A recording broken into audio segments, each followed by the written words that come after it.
Mic check, mic check. Good afternoon, parents. Good afternoon,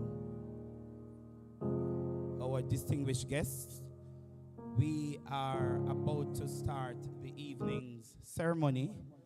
We will be starting without our guest speaker. She is on her way, but she's keeping us posted as it is raining heavily coming from Kingston.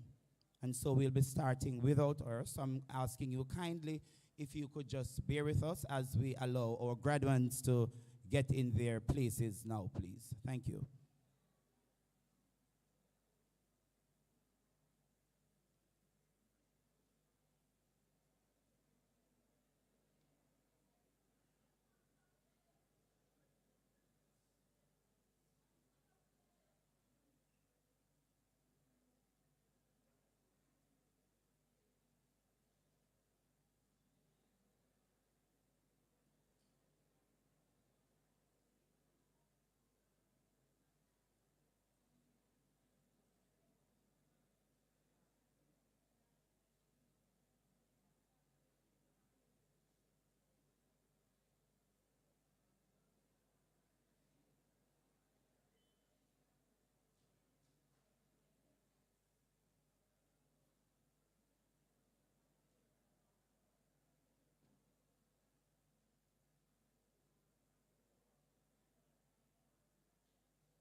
afternoon, parents.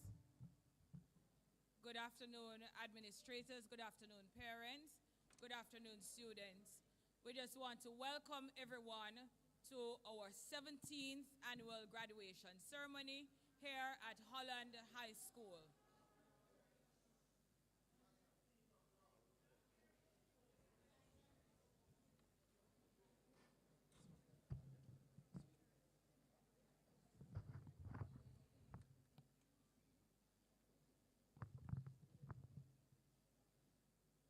So once again, good afternoon.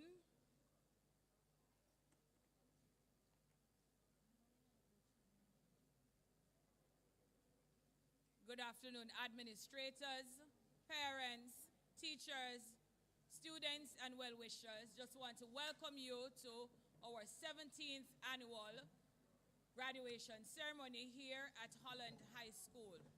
We thank God for His grace and His mercy.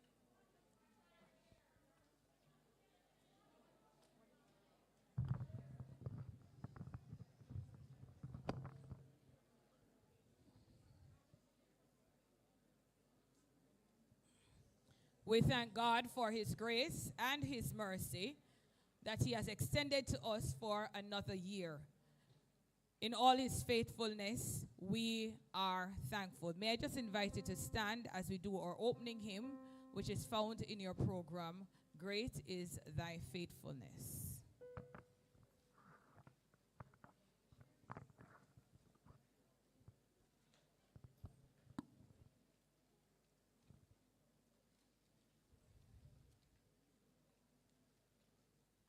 Great is thy faithfulness, O God, my Father.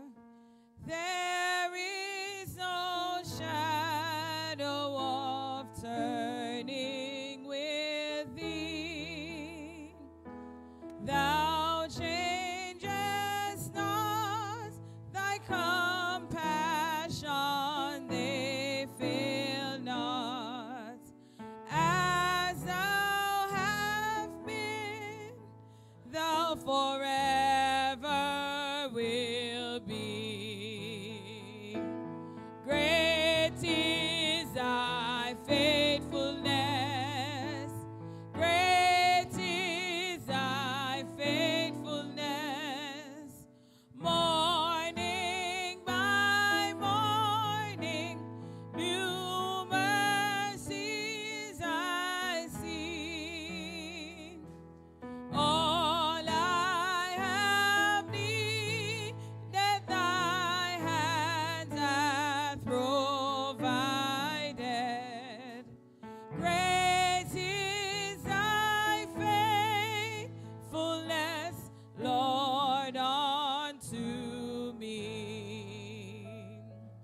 Summer and winter and springtime and harvest, sun, moon, and star in their courses above, join with all nature its manifold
Please remain standing as Reverend Myers will be doing prayer for us.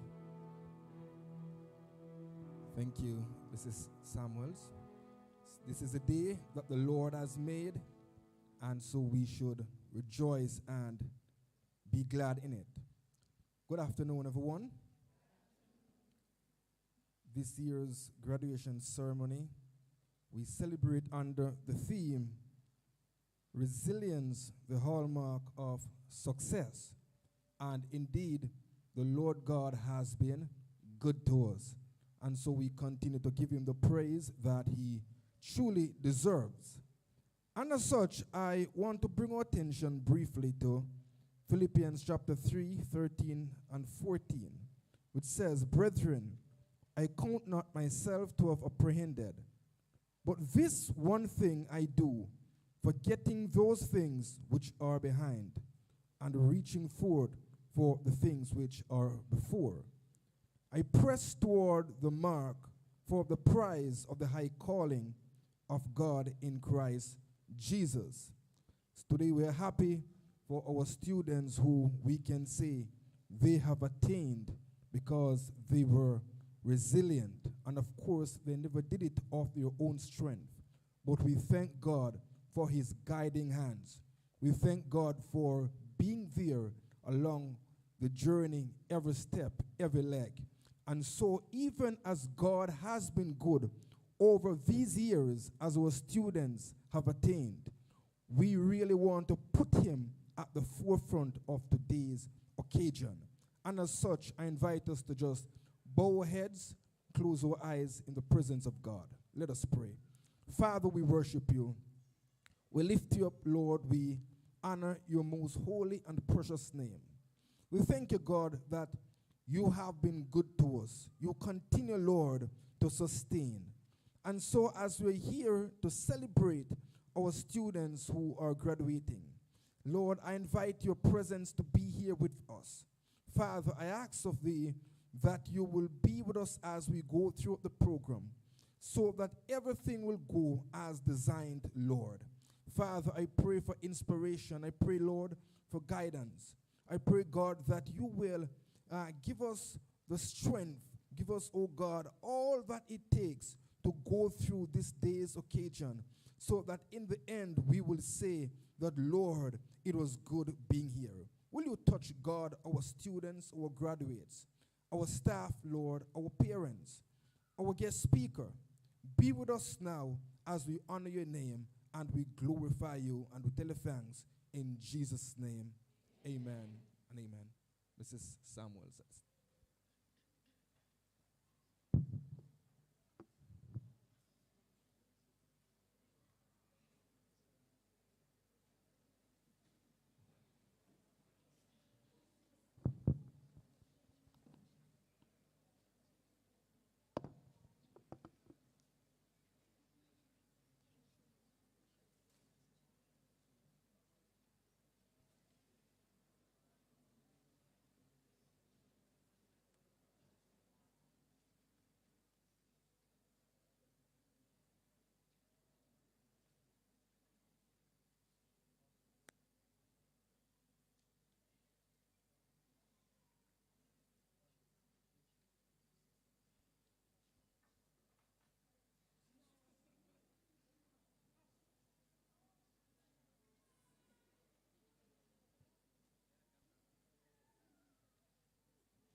celebrations are normally significant occasions because they mark a transitional period within an individual's life.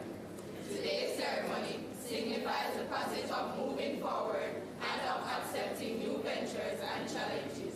As eager as we are to dive into this afternoon's program, we must pause to say, welcome to you all, as today we share in this auspicious ceremony. Members of the Holland family, we welcome you. For the knowledge you have imparted unto us and the lessons you have shared, we pause to appreciate in this act. Our dear parents, your seats were reserved because of your commitment to our education. And because of your hard work in ensuring that we are given necessary resources to execute our tasks. We are indeed happy that you are here with us today, because this is a milestone for you as much as it is for us. Most importantly, we welcome the presence of the Lord, whose providence always provides for us. Parents, teachers, honored guests, On behalf of the graduating class, It is our pleasure to welcome you to witness this year's spectacle. and yes, Tap up the screens on those devices, because having gone through a pandemic, with angle triangle that resilience is the hallmark of our success. We truly deserve those taps and roses. As we go through today's ceremony, smile if you feel led to, cry if you are moved to, laugh if you have cause to, but enjoy the program because we expect you to. Once again, welcome, welcome, welcome.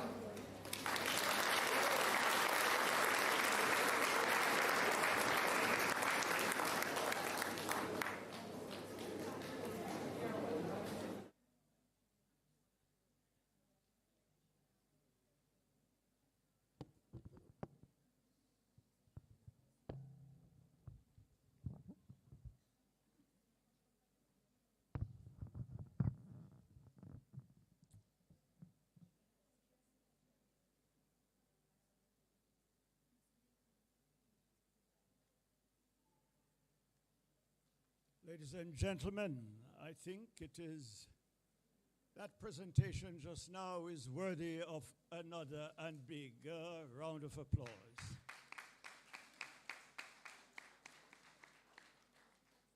I think twice in the presentation, they declared that resilience is the hallmark of their success. Many of you probably would not recognize or would probably not remember that these who are graduating today are really the students of the pandemic.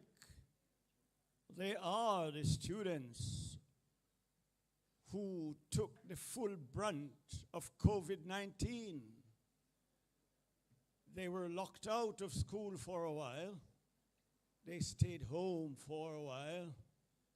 And they struggled all the time. But as they have boldly declared, resilience, that desire to press on and not give up. And here they are today, proudly declaring that they have come through successfully. Give them a big hand, please.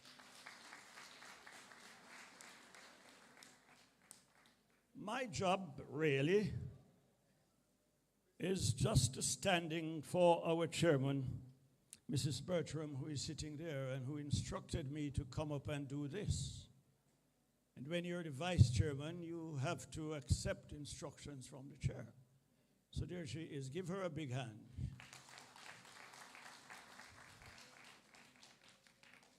So, Revelation 7:14 declares, these are they who have come out of great tribulations. These are they. Give them a big hand, parents. You must be proud of them.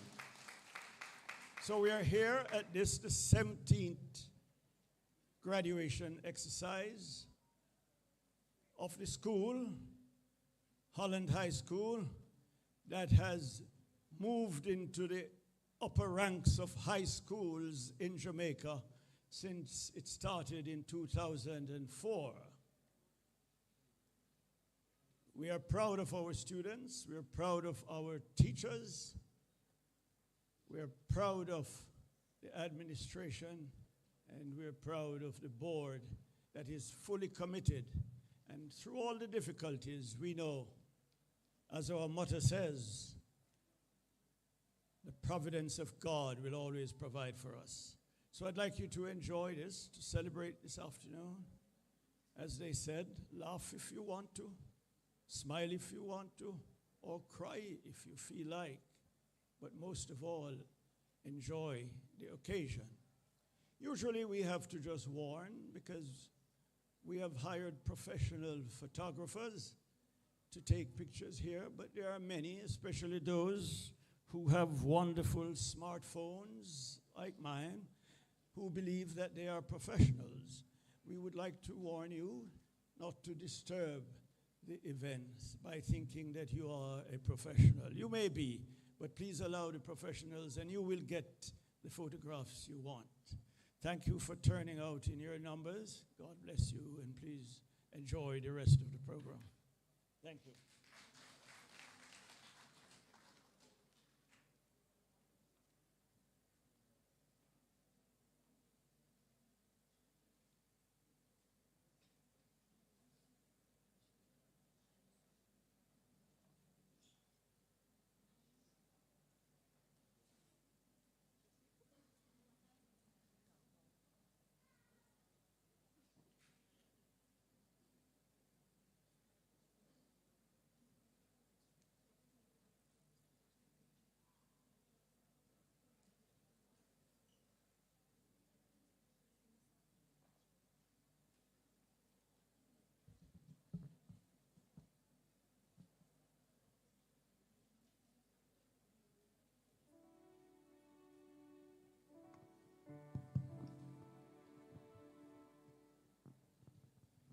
One, two.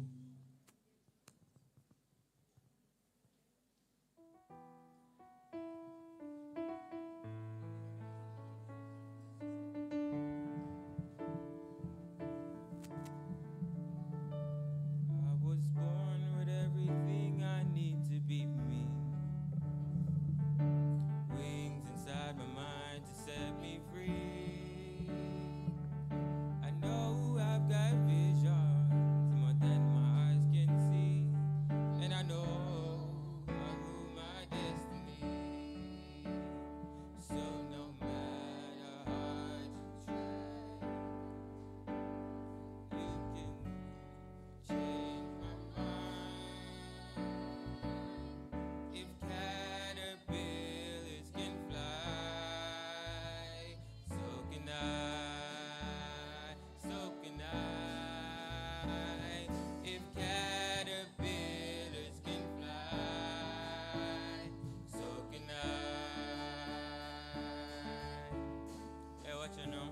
This I feel every caterpillar that was a candlelight.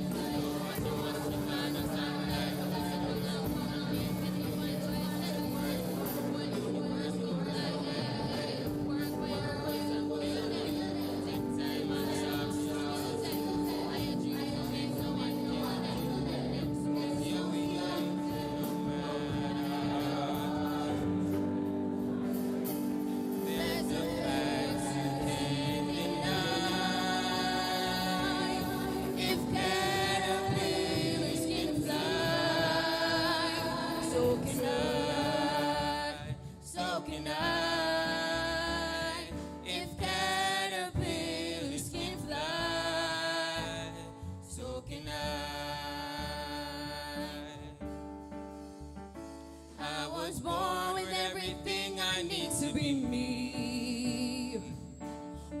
Inside my mind to set me free. I know I've got vision, more than my eyes can see. And I know I rule my destiny. So no matter how hard you try, there's a fact you can't deny. If caterpillars can fly, so can I. Yes, I know that I can fly, for I've learned the laws of life. If caterpillars can fly, so can I, so can I. If caterpillars can fly, so can I.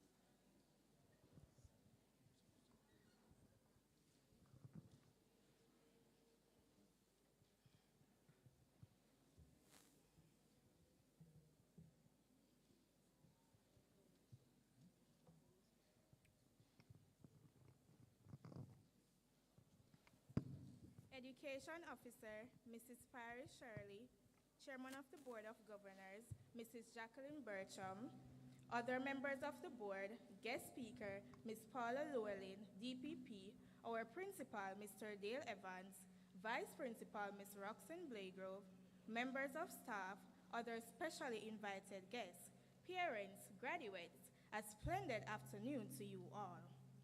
I am humbled and honored to stand before you as class Salutatorian. And today, my entire being is the embodiment of immense pride and gratitude. It is a great honor to address you on this momentous occasion, a day that symbolizes the culmination of our collective efforts, dedication, and perseverance. First and foremost, I would like to extend my heartfelt congratulations to my fellow graduates for your incredible achievements, and to say to you that this event is the evidence of our hard work and determination. At Holland High School, constant learning and knowledge discovery became our way of life, and our level of maturity meant accepting our ignorance and conquering it. Harriet Tubman reminds us that every great dream begins with a dreamer.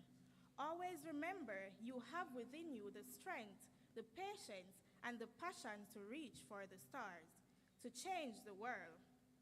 Today, as we gather to celebrate our achievements and bid farewell to this chapter of our lives, I am reminded of the extraordinary life of Joshua from the Bible, an inspirational figure whose journey can serve as a powerful metaphor for our own educational odyssey.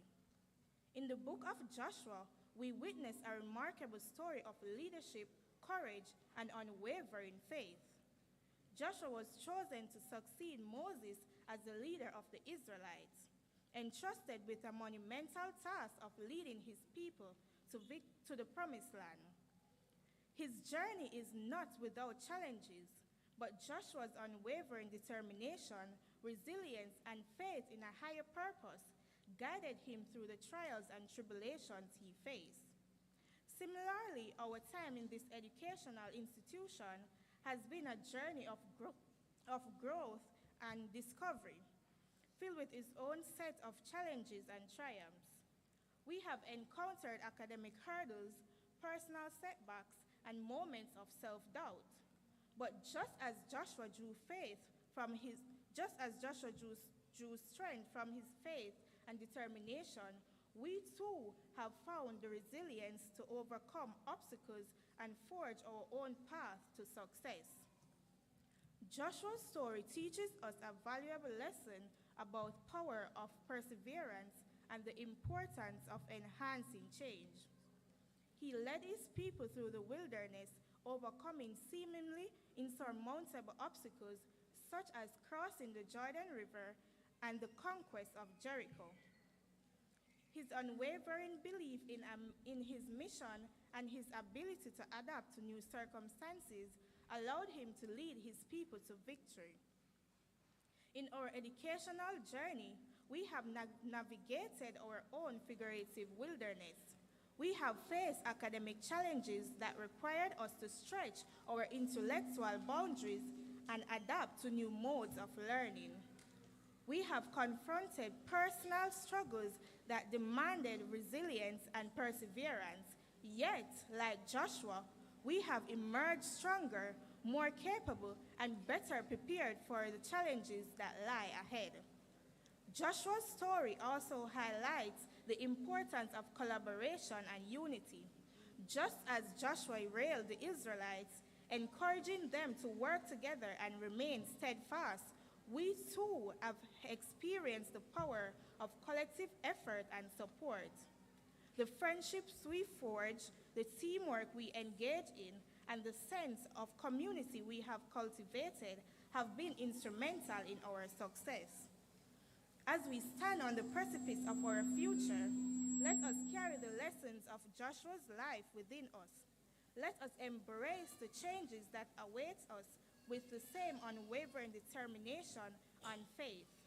Let us adapt to new environments and circumstances, knowing that change is inevitable and growth lies on the other side of discomfort.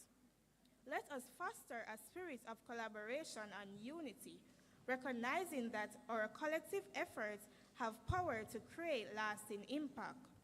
Just as Joshua led his people to the promised land, we too are poised to embark on our journey towards fulfilling our dreams and aspirations. As we step into the unknown, let us remember that our education have equipped us with the tools and knowledge to make a positive difference in the world. Let us be leaders, the visionaries, the change makers that our society needs. We have to concentrate on enhancing our future and setting great example for those who love us and will follow us. We are tomorrow's positive images. Our actions must send a clear message, one that says, wherever we are from, whatever we do, whatever we have, our status, our accomplishments and achievements, we can all be partners in success and achieve greatness together. Today, as we celebrate not only our accomplishments, but also the incredible potential that lies within each and every one of us, the road ahead may be challenging, but let us face it with the same courage, determination, and unwavering faith that defined Joshua's life. Congratulations, class of 2023. May we embrace our future journeys with open hearts, indomitable spirits, and the wisdom of Joshua's example. Let us be confident, let us be proficient, and let us spread our wings and soar. Thank you.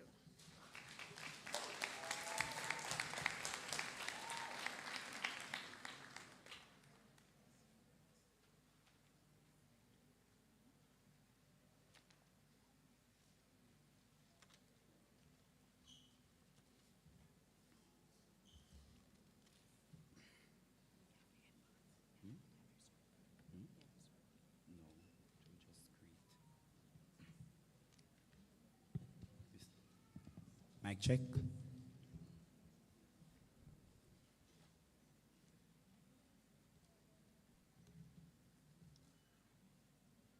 Our chairman, Mrs. Jacqueline Bertram, Vice Chairman Mark Campbell, all other members of the distinguished Board of Governors of Holland High School, our special guest this afternoon, Director of Public Prosecution, Ms. Paula Loweling, our Education Officer, Mrs. Parry Shirley, special invited guests, members of faculty, members of the auxiliary and administrative staff, parents, and by no means least, our graduates this afternoon.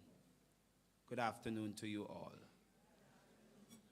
It has been a year of turmoil, but one punctuated with success. And so we are here as administrators this afternoon to provide you with a synopsis of what would have expended throughout the year 2022 to 2023.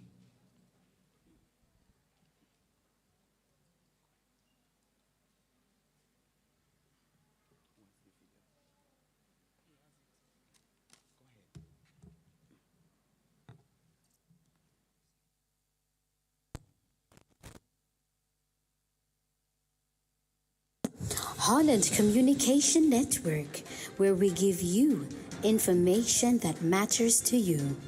I am Dale Evans, Lead Education Experience Creator. And I am Roxanne Blagrove, co-creator of the Holland Education Experience, taking you through all the action here on 8cm, Holland Communication Network. Porters on location who will provide highlights are Shanice Walters, Stacey-Ann Watson, Paula Bryan McIntosh, and Keisha Brooks and Danique Wilson. This video consists of several reels covering 4 salient areas for the 2022 to 2023 school year. Post-COVID-19 normal school, spiritual engagement, academic development, and social interaction. In an effort to recreate the normal school environment, special effort was made to stage our pre-COVID-19 normal activities. In September, we had our annual PTA cocktail party, where parents shared valuable time with members of staff as they forged partnerships. The annual celebration of the Holland Spirit was featured in our annual Esprit de Corps activities. Houses were assigned the school's core values to promote through creative art forms. In November, several activities were staged in celebration of Parent Month. These include our annual Parent Panel discussion and recognition ceremony, where outstanding parents were awarded. The month's activities were culminated with the annual community tour. Members of staff were seen converging on the communities of Barretttown, Lilliput, and Scarlett Hall. Holland High School continues to forge ahead as a top-performing high school with ongoing celebrations of milestone academic achievements, tailored curricular offerings, trend-setting infrastructural improvements, novel academic interventions, and innumerable opportunities for concrete learning experiences, each solidifying its Ivy League status. Additionally, our principal, Mr. Dale Evans, was recognized by the Jamaica Teaching Council for effective educational leadership in a widening digital space. This further affirmed the institution's dominance on the Jamaican educational landscape. The COVID-19 pandemic phenomena, which changed the characteristics of the 21st century learners, propelled the school's engine of success as we changed gear to treat with the new challenges presented in the post-COVID-19 physical classroom environment. The team of expert educational practitioners soon devised strategies to treat with the nuances of the new phenomenon. It quickly became evident that the strategies were skillfully developed and executed as we witnessed the Dean of Discipline, Mrs. Danish Kirkpatrick, dismantle cliques of malvertising and frustrated the persistence of threats of cyberbullying in virtual space, as well as gang-like behaviors on and off campus. The lingering memories of the new challenges faced during the 4-month resumption of face-to-face classes in March 2022 boosted the team's effort in retooling for the 2022 to 2023 academic year.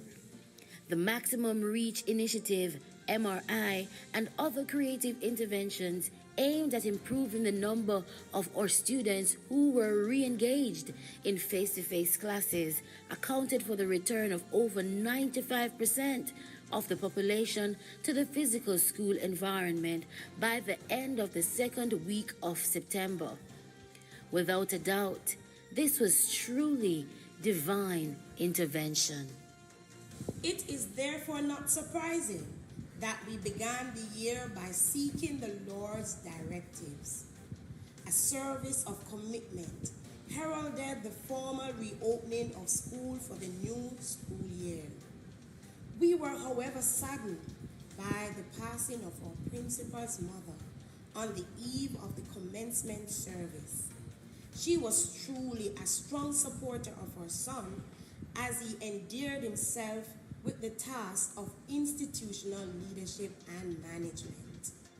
We continue to acknowledge the importance of divine direction and control. Thus, our actions are guided by the truth expressed by King Solomon, that except the Lord builds the house, they labor in vain who build it. The Lord continues to be our sufficiency, and he will always be central in the operation of our beloved school, Holland High.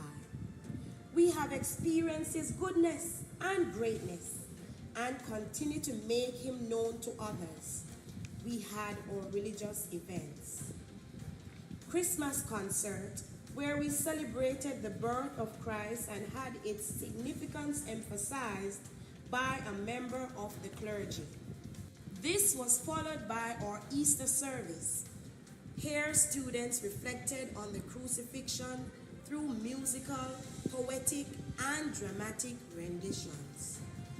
Our grade 11 students worshipped with the William Knabe Memorial Baptist Church on May 7, 2023, as they collectively sought God's direction and blessings ahead of their external examinations.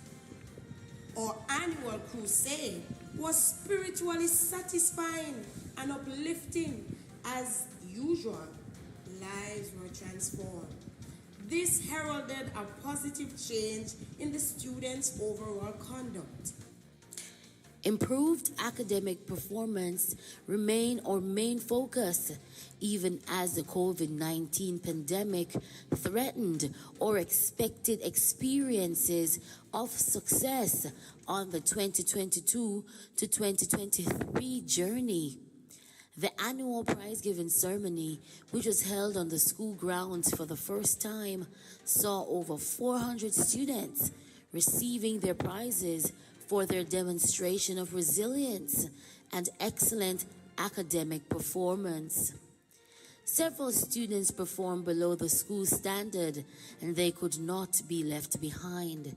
Thus, a special intervention program dubbed Academic Probation Intervention Program was developed and implemented. This intervention required parents of underperforming students to make 3 class visits of not less than 2 hours each for the upcoming term. After the first term of implementation, 135 students moved their average below the school's pass mark. The efforts of these students were celebrated at the recently held One Club Up party. Students' interest in mathematics was heightened through the staging of our inaugural Pi Day. The campus transformed into a treasure hunt as students used Pi-related clues to locate nuggets. The commitment of our teachers in ensuring continued delivery of unmatched educational services in the new physical classroom is phenomenal. The ship experienced stormy seas that threatened the educational advancement of the passengers on board. However, the team of skillful educators ensured that the ship's sail avoided the path of boisterous waves, of non-submission of SBAs, incomplete assignments, and high failure of monthly tests. Mathematics and English marathons kept the sail buoyant, and it kept the 2023 success team well motivated. The numerous initiatives geared at revving up students' preparation for the June 2023 CSEC and CAPE examinations allowed a seamless docking of the vessel at the examination pair. As the affirmative voices of the grade 11 subject teachers and the year supervisors echoed through the classrooms and on the corridors of our physical school home, members of the success team on board Voyager 21 to 22 stayed close to their cabins to remain focused as they participated in tutorial activities ahead of the imminent examination period.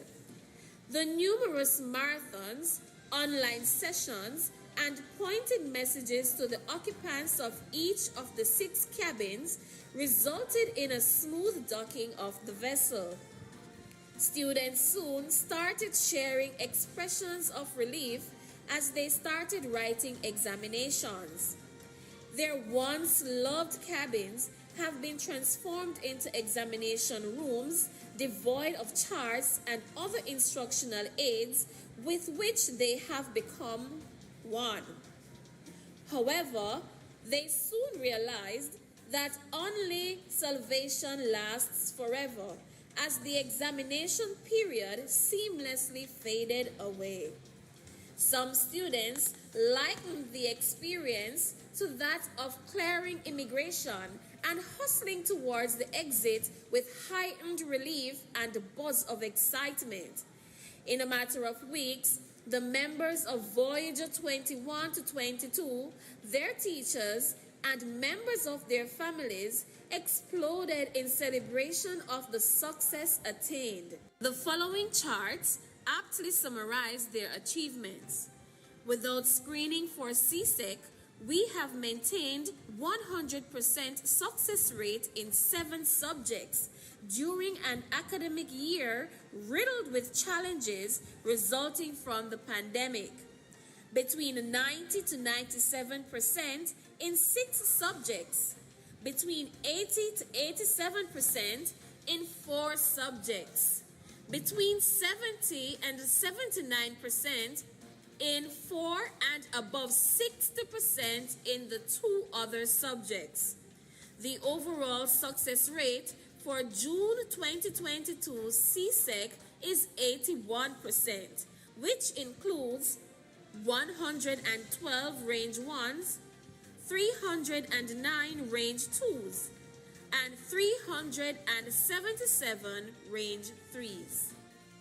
Our 6th form program continues to be the school's academic sweet spot, boasting a 100% success rate in 10 of the 16 subjects offered at that level. The June 2022 overall success rate at the Cape level is 85%.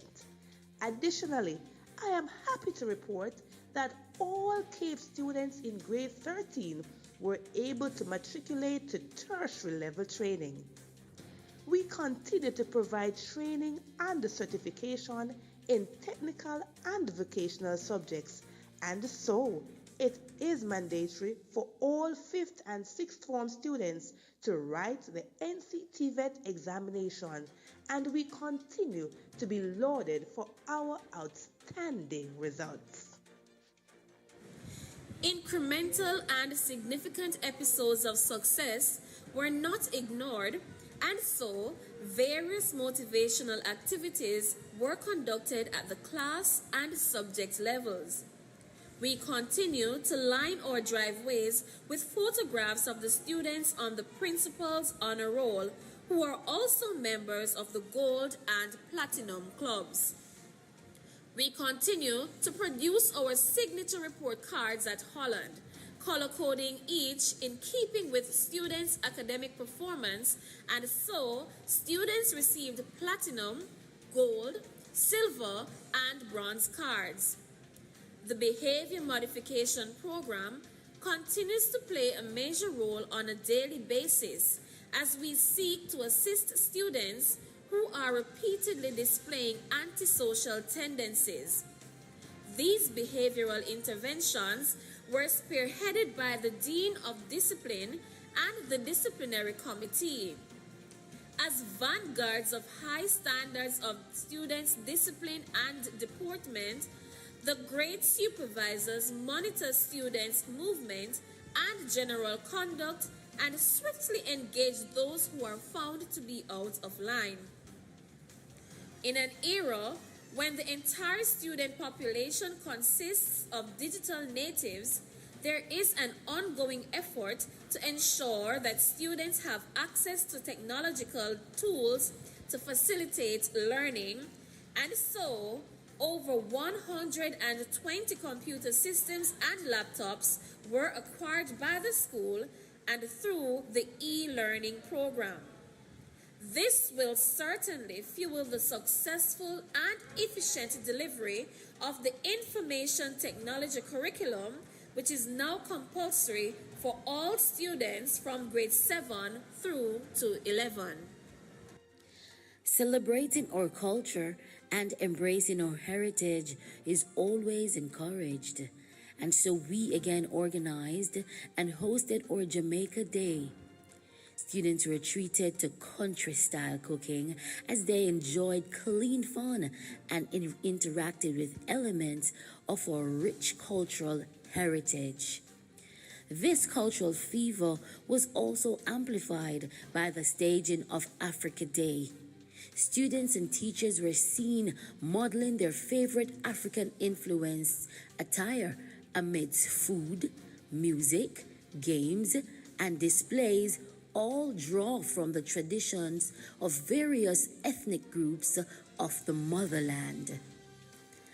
The annual Honorable Royal Barnett History Lecture was held under the theme, The Question of Reparation, the Past, the Present, and the Future, with Professor Stephen Golding, President of the UNIA, as guest lecturer. Social activities. Social activities keep our spirits buoyant and foster effective interpersonal skills, establishing a strong bond among members of the school community. The grade 7 students were taken on a tour of the University of the West Indies campus as part of their visioning activity. At the grade 8 level, students were exposed to fine dining at the annual grade 8 luncheon held at the recently opened Island Fork restaurant at the Green Grotto Cave in St. Anne. The grade 9 students were seen in their rubies and diamonds as they converged on the grounds of the Cardiff Resort and Spa Hotel in Runaway Bay for the annual grade 9 dinner. The evening was a spectacular event as they were taken down memory lane by the guest speaker, who was no other than Mr. Gavin Linton, anti-money laundering expert at the Bank of Jamaica, and who is indeed a proud past student of the Holland High School. Not to be left out are staff members who are also actively engaged in social activities. The administrative department ventured all the way to St. Catherine as they visited bush trails where they engaged in fun team-building activities. The annual social, emotional, and therapeutic session, dubbed SETS, was held with our success group.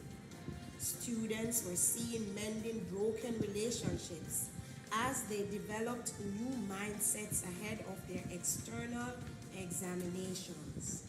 The population also participated in the annual Professional Dress Day, where students were allowed to dress in professional attire. Other national, regional, and international days were recognized and celebrated. These include Read Across Jamaica Day, Peace Day, and Earth Day. The prefect body also planned and executed a luncheon for teachers in celebration of Teachers' Day. The teachers were treated to tasty cuisine amidst the live entertainment. Sports Day is always a highly anticipated event for this year. We enjoyed clean fun as teachers and students alike competed for the coveted first place title. Teachers and students were seen organizing cheerleading routines at the 9th hour. Our basketball program continues on the winning trajectory, finishing third place in the male under 16 ISA Western Conference basketball competition and third place in the male under 19 equivalent.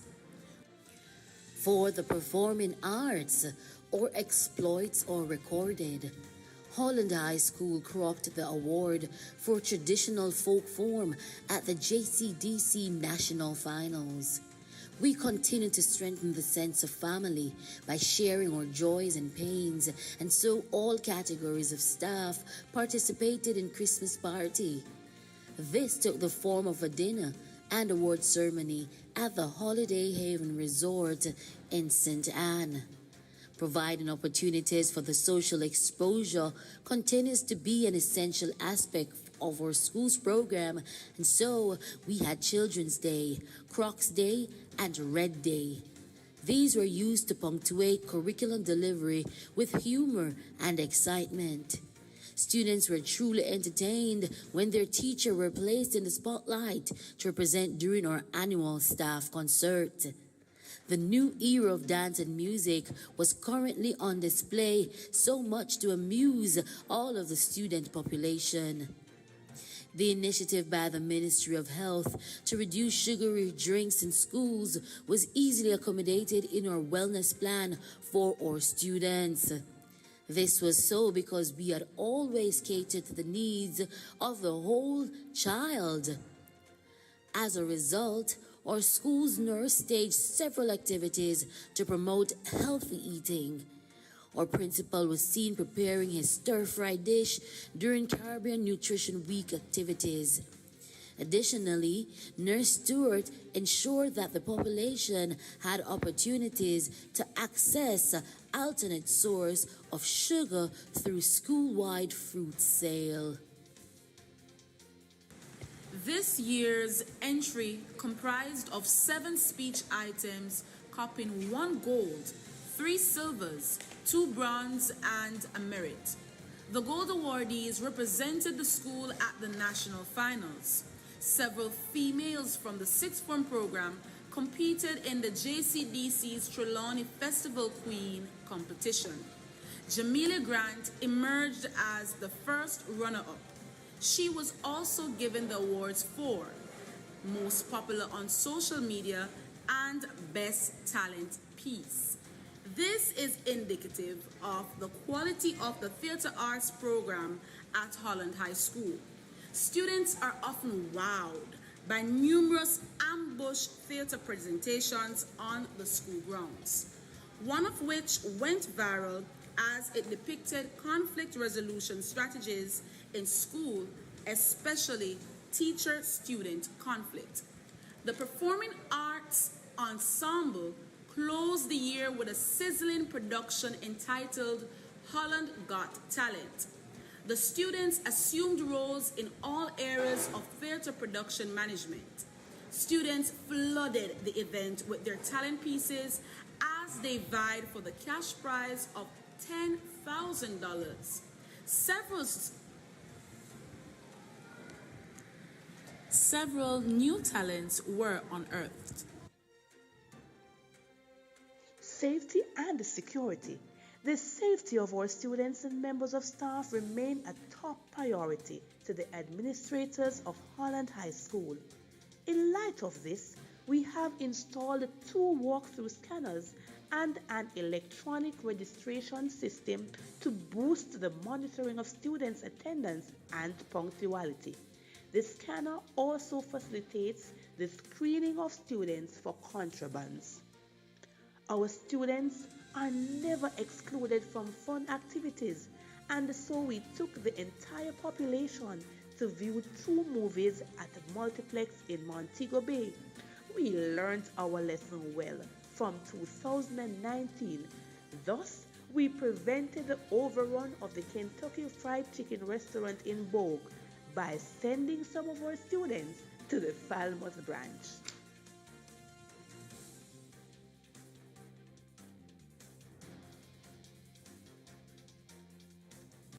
Holland Community.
This ends our 2022 to 2023 reel. Do join us on the next leg of the journey, where we will unearth some major projects and initiatives as we set the stage of immense academic, professional, and institutional success. It is said, great teachers engineer learning experiences, then put students in the driver's seat and get out of the way. Grade 11. Grade 11. You have sailed well. I am Dale Evans. And I am Roxanne Blagrove. Thank you. Yes.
Chairman of the Board of Governors, Mrs. Jacqueline Bertram, Mr. Mark Campbell, Vice Chairman, other members of the board, Ms. Llewellyn, Defender of Public Prosecution, our Principal, Mr. Dale Evans, Vice Principal, Ms. Roxanne Blagrove, Education Officer, Mrs. Parry Shirley, members of the teaching, administrative, and ancillary staff, distinguished guests, graduating class of 2023, ladies and gentlemen, boys and girls, fellow students, a pleasant afternoon. I would like to thank you for joining us in this momentous event. Graduation is a time to reflect on the past and look forward to the future. As we look back on 5 amazing years, it is easy to see that Holland High School has played an instrumental role in helping to shape us into the young men and women we are today. It is the time that we graduates get together for one last celebration before moving on to greater exploits. Today, as we stand on the threshold of a new chapter in our lives, I am reminded of the incredible journey we have undertaken during our time at this esteemed institution, Holland High School.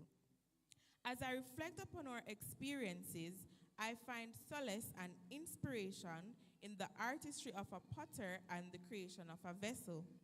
Just like a potter and the clay, we entered this institution as raw clay to be molded and shaped by the hands of our teachers and mentors. They saw the potential within us, and with patience and guidance, they chiseled away our rough edges and nurtured our talents and skills. When we commenced our journey in grade 7, we were mere novices, unsure of our capabilities. But like clay on a potter's wheel, we were spun, twisted, and stretched, experiencing moments of uncertainty and self-doubt. We were intimidated by the upper school students who appeared like giants. We were gripped with fear because we did not know what the future would be like at this noble institution. However, the potter's hands pressed upon us, applying pressure to mold us into vessels of knowledge and wisdom. Here, we were introduced to our new mantra, visionaries reading to excel. And boy, this was our guiding light because we had multiple reading sessions geared at developing our comprehension skills. We were not ready for all the serious work that we were required to produce, and on many occasions, our parents were called in to emphasize the importance of making the transition from primary school to secondary school. Obviously, our grade supervisors, Ms. Blagrove and Mrs. Watselindo, teamed up with our parents to keep us grounded. We stumbled, we made mistakes, but through it all, we learned the value of resilience and the importance of perseverance. The potter's artistry is not confined to a single moment. It is a process of transformation, and just as the potter painstakingly shapes the vessel, so too have our teachers and mentors guided us, nurturing our growth academically, socially, spiritually, and personally. They imparted our knowledge and expertise, not merely to fill our minds with information, but to ignite our passion for lifelong learning. This passion was ignited soon after we heard of the academic auction, where we earned academic points and could trade them off for goodies, gift vouchers, and even sixth form scholarships. We pestered our teachers for precious report cards and made sure that some A's were found on them to update our auction books. We were fired up academically because we wanted to share in the prizes at prize giving. Some of us did not make it to the platinum, gold, or silver club, but we were determined to do better in grade 8. This was the year of the mantra, cognition is our mission. With that said, the academic stars were becoming quite evident because they were now making the top academic clubs and could be placed on the Ivy League wall. Oh, how some of us dreamed of making the Ivy League wall. But this was not to be, because in our second term of grade 8 came the dreaded pandemic that is now behind us. Thank God COVID is over. Can you imagine being online for the first time, trying to navigate the space, the gadgets, and learn at the same time? It was no easy feat. Here, some of our impurities showed up in our vessels. Some of us went MIA, missing in action. Those of us who thought we could get away with just being absent had another thing coming, because our parents were called and Google meetings were held as if we were in face-to-face school. So there was no skipping of classes for us. We were still online in grade 9, and here we thought the dreaded pandemic was over. Or was it a plandemic? Who's to tell? During this transitional year, our administrators tried their best to execute our mantra, save our 9th graders. But some of us were marred online in the potter's hand because of lack of connectivity, malfunctioning gadgets, lack of finances to purchase data, and simply put, online fatigue. Who could imagine teenagers becoming tired of online learning, the generation of Instagram, Facebook, Twitter, and TikTok? Nevertheless, the potter's journey is not without challenges. There are moments when the vessel may crack, seemingly irreparable.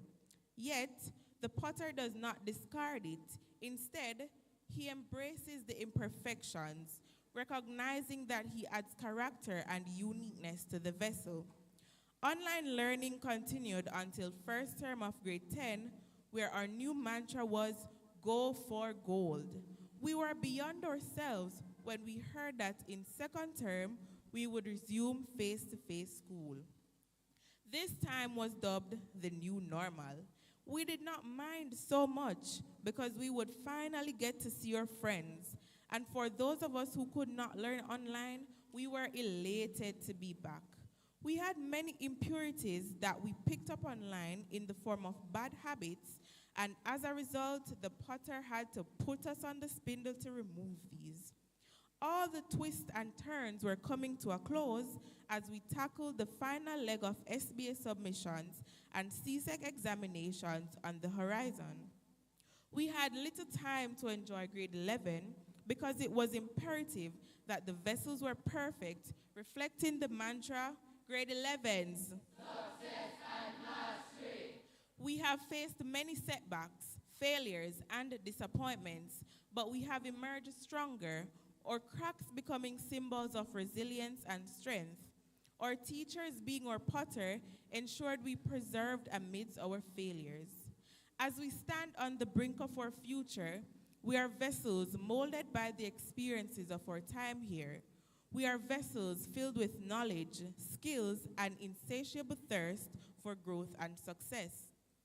Each of us is unique with our own distinct shape and purpose. Our journey may take us on different paths, but we share a common foundation shaped by the hands of our mentors. Remember, just as the potter's creation serves a purpose, each one of us has a purpose to fulfill. We must be vessels of change, vessels of compassion, vessels of innovation, and vessels of inspiration.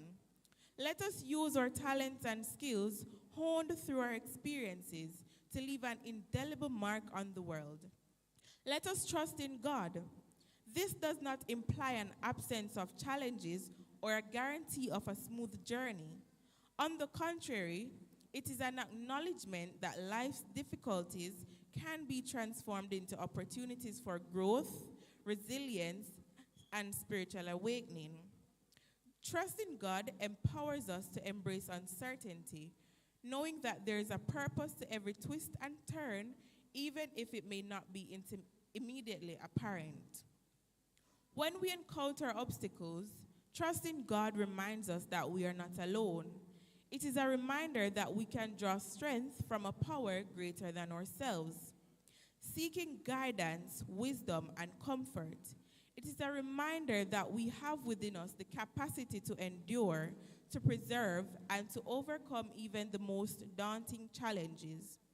To my fellow graduates, as we embark on our respective journeys, let our trust in God serve as a compass, guiding our decisions, shaping our character, and inspiring our actions. Let us remember that we are not alone, that we are a part of a greater narrative, and that our lives have a purpose far beyond what we can fathom. To our esteemed faculty, I express my heartfelt gratitude for your unwavering commitment, guidance, and belief in our potential. You have shaped us into vessels ready to sail into uncharted waters. To our parents, family members, and friends, thank you for your love, support, and sacrifices. You have been our unwavering foundation, instilling in us the values and principles that will guide us throughout our lives. And to my fellow graduates, remember that the vessel is only as strong as its contents. Fill your vessel with purpose, with dreams, and with determination to make a difference. Embrace the challenges that lie ahead, for they are the opportunities that will shape you further. As we leave this institution, let us carry with us the spirit of the potter's vessel, resilience, adaptability, and the power to shape our own destinies through the power of the master potter, our Heavenly Father. May we continue to be molded, to refine our talents, and to leave an enduring mark on the world. Congratulations, grade 11s. Success and mastery. May your vessels be vessels of greatness. Grade 11s. Success and mastery. And may your journey be one of profound fulfillment. I thank you.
Mic check, mic check. The mic is working. Thank you very much. So she's the director of public prosecution of Jamaica. A hand toward the pen and then a mind towards the paper. She's phenomenal, exceptional, and she's a trailblazer. But cut that for now. We'll just get back a little later. Let's just pause. Appreciate the atmospheric essence, the aura as a graduate, accept the many presents as we listen to a woman of experience and lessons. But just give me one moment before she graces us with her presence. So, members of the Board of Governors, principal and vice principal.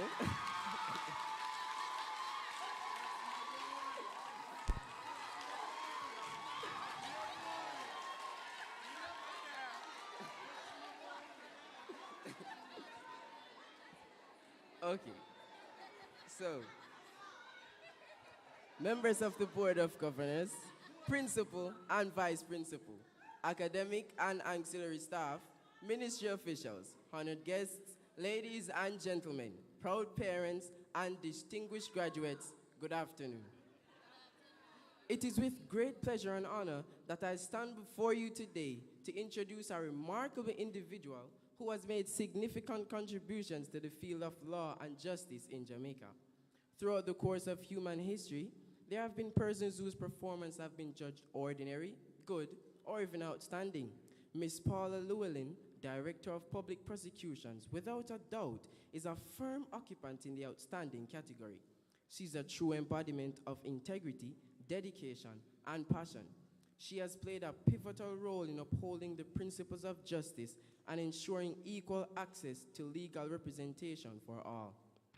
Her drive for excellence propelled her after leaving the St. Hugh's High School to embark on the study of law at the University at the West Indies, where she completed her program in 1984. At that same year, she was appointed Clerk of Court in the St. James Resident Magistrates Court. From there, she was appointed to Crown Counsel at the Office of the Director of Public Prosecution, and within 7 years of working at the office, Miss Llewellyn was appointed the first female Deputy Director of Public Prosecution. Isn't that something, people? Her insatiable appetite for excellence propelled her to work tirelessly in her field, resulting in her being appointed as the first female Director of Public Prosecution, and in our times, the most memorable. With a career spanning over several decades, Miss Paula Llewellyn has been a beacon of hope and a steadfast advocate for the marginalized and the disadvantaged. Her unwavering commitment to justice has earned her the respect and admiration of her peers and the entire legal community. Miss Llewellyn's journey in the field of law began with a deep-rooted desire to create positive change and ensure that every individual, regardless of their circumstances, had access to a fair and impartial legal system. Throughout her illustrious career, she has demonstrated an unwavering commitment to protecting the rights of the vulnerable, speaking out against injustice, and tirelessly fighting for the principles that underpin our society.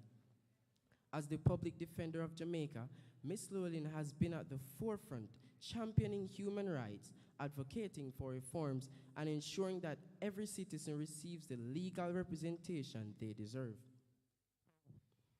Her work has had a profound impact on the lives of countless individuals, as she has fearlessly challenged systematic injustices and advocated for transformative change within the legal system.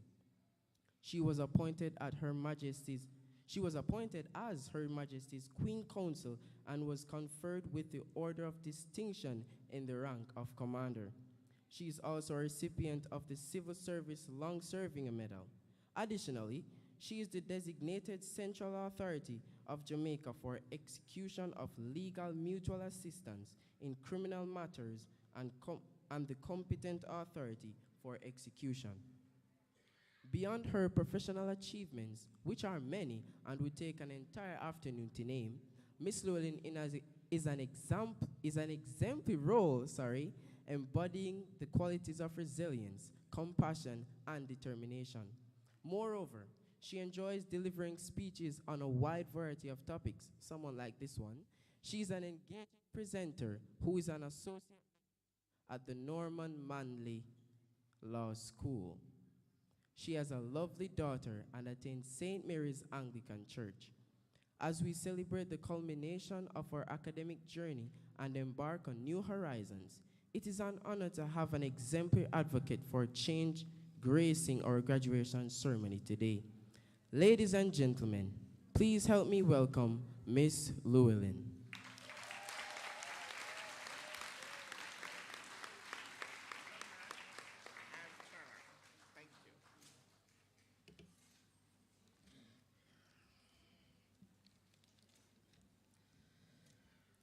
Board Chairman, Vice Chairman, Principal, Vice Principal, Education Officer, graduate. May I say that I was almost tempted to think of this young man as my learned friend. He has a lot of lyrics there, ladies. Be careful of him.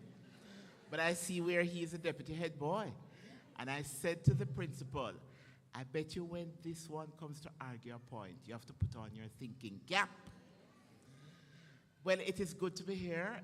I have had an extraordinarily busy 3 weeks, but I'm so happy that I accepted the invitation, come all the way from Kingston, to be here.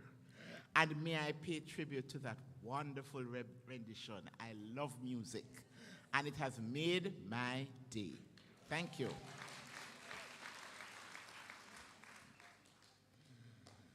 Resilience, the hallmark of success. Ladies and gentlemen, graduates, teachers, I know a lot of you have to have a lot of resilience to deal with our students, with yourselves, because you may be parents. Parents have to have a lot of resilience. So it's not only the graduates who have to have resilience. And may I tell you that I am a parent, I'm a mother. My daughter is 24 years old now. And being a parent, ladies and gentlemen, teachers, graduates, is harder than being the director of public prosecutions. I will tell you a joke on my daughter. She's Leah. And when I became DPP, she was 10 years old, and she was still going to prep school. And one day in my suit, because I was going to court, I saw that they were having a bake sale. So I said, Leah, let's go and buy a slice of cake. And as we were buying the cake, she said to me, Mommy, look at the other mothers. They are slicing the cake and making change. How come I've never seen you at a bake sale selling cake or making change? And before I could think what I would say, one of the mothers said, Girl, leave your mother alone. She's serving the nation.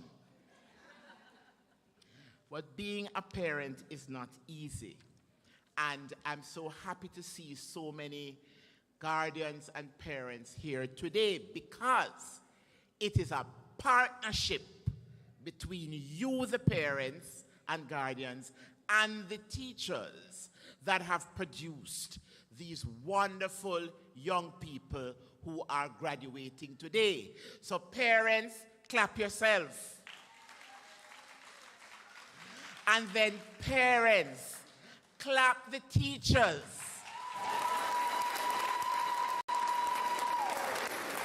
Because although I have had an undertaker, you know, the people who will look after dead bodies, say to me, Miss Llewellyn, I would never want your job. I said to the undertaker, Lynn's from Mandeville, I wouldn't want yours either. You were my grandmother's undertaker. And she looked at me and said, well, all right, I will stay with the dead. And I said, I will stay with the criminals. But the parents and the teachers have had to be resilient together to make sure that side by side with the child in the middle, you walk them on that journey to success. It has taken sacrifice. I am Paula Vanessa Llewellyn, but I have told my daughter that for a while, my name was Paula Sacrifice Llewellyn, because you have to do without to make sure that they get the things that they need to go to school. I remember my daughter went to Immaculate, and one term, she was not doing well at all. The grades left a lot to be desired. And she had a little cell phone, not one of the fancy ones. I said, let me have it. But mommy, I said, let me have it. Let me have it. Because until your grades improve, no cell phone. And if you say, help, no extracurricular activity either. And she became a tennis champion at Immaculate. So I hid the cell phone. And parents, it ever happened to you when you take away the thing from them? I overhid it. I didn't remember even where I hid it. But near the end of the term, her grades had improved. And she said, Mommy, can I have the cell phone now? And I had to confess, but I can't really remember where in the house I hid it. Mommy, I know where.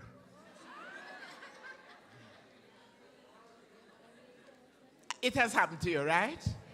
But anyway, she had much better grades. And I was so proud. She got a scholarship to a private boarding school. She went to Purdue University. And last year, May, she graduated with 2 degrees at the same time.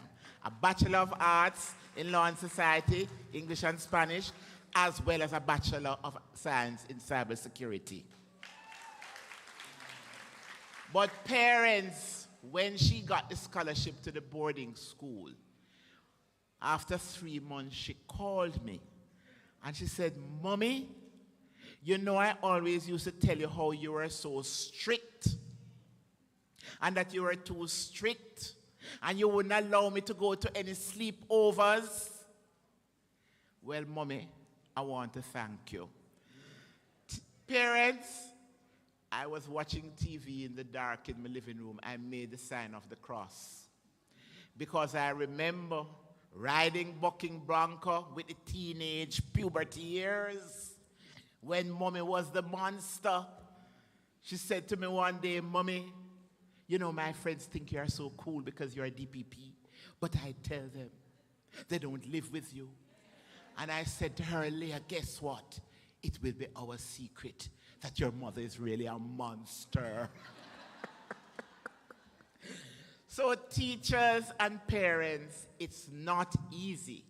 But when I look at the bright, beautiful young faces, and I was talking to the education officer and talking to the principal, and it seems that Holland High School is an exemplar held up to other schools, other administrations in other schools, as being a shining star in the education architecture.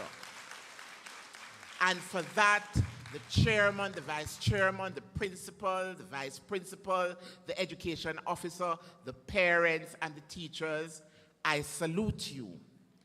Now, Ayanna Van Zandt, an African-American philosopher, says that excellence requires commitment and force from your soul. Excellence is a power source and a sure way to ensure that your product or service will be in demand. When you are committed to excellence, you must think orderly, behave orderly, conduct yourself in an orderly manner, and perform your tasks in order. Excellence is flexible.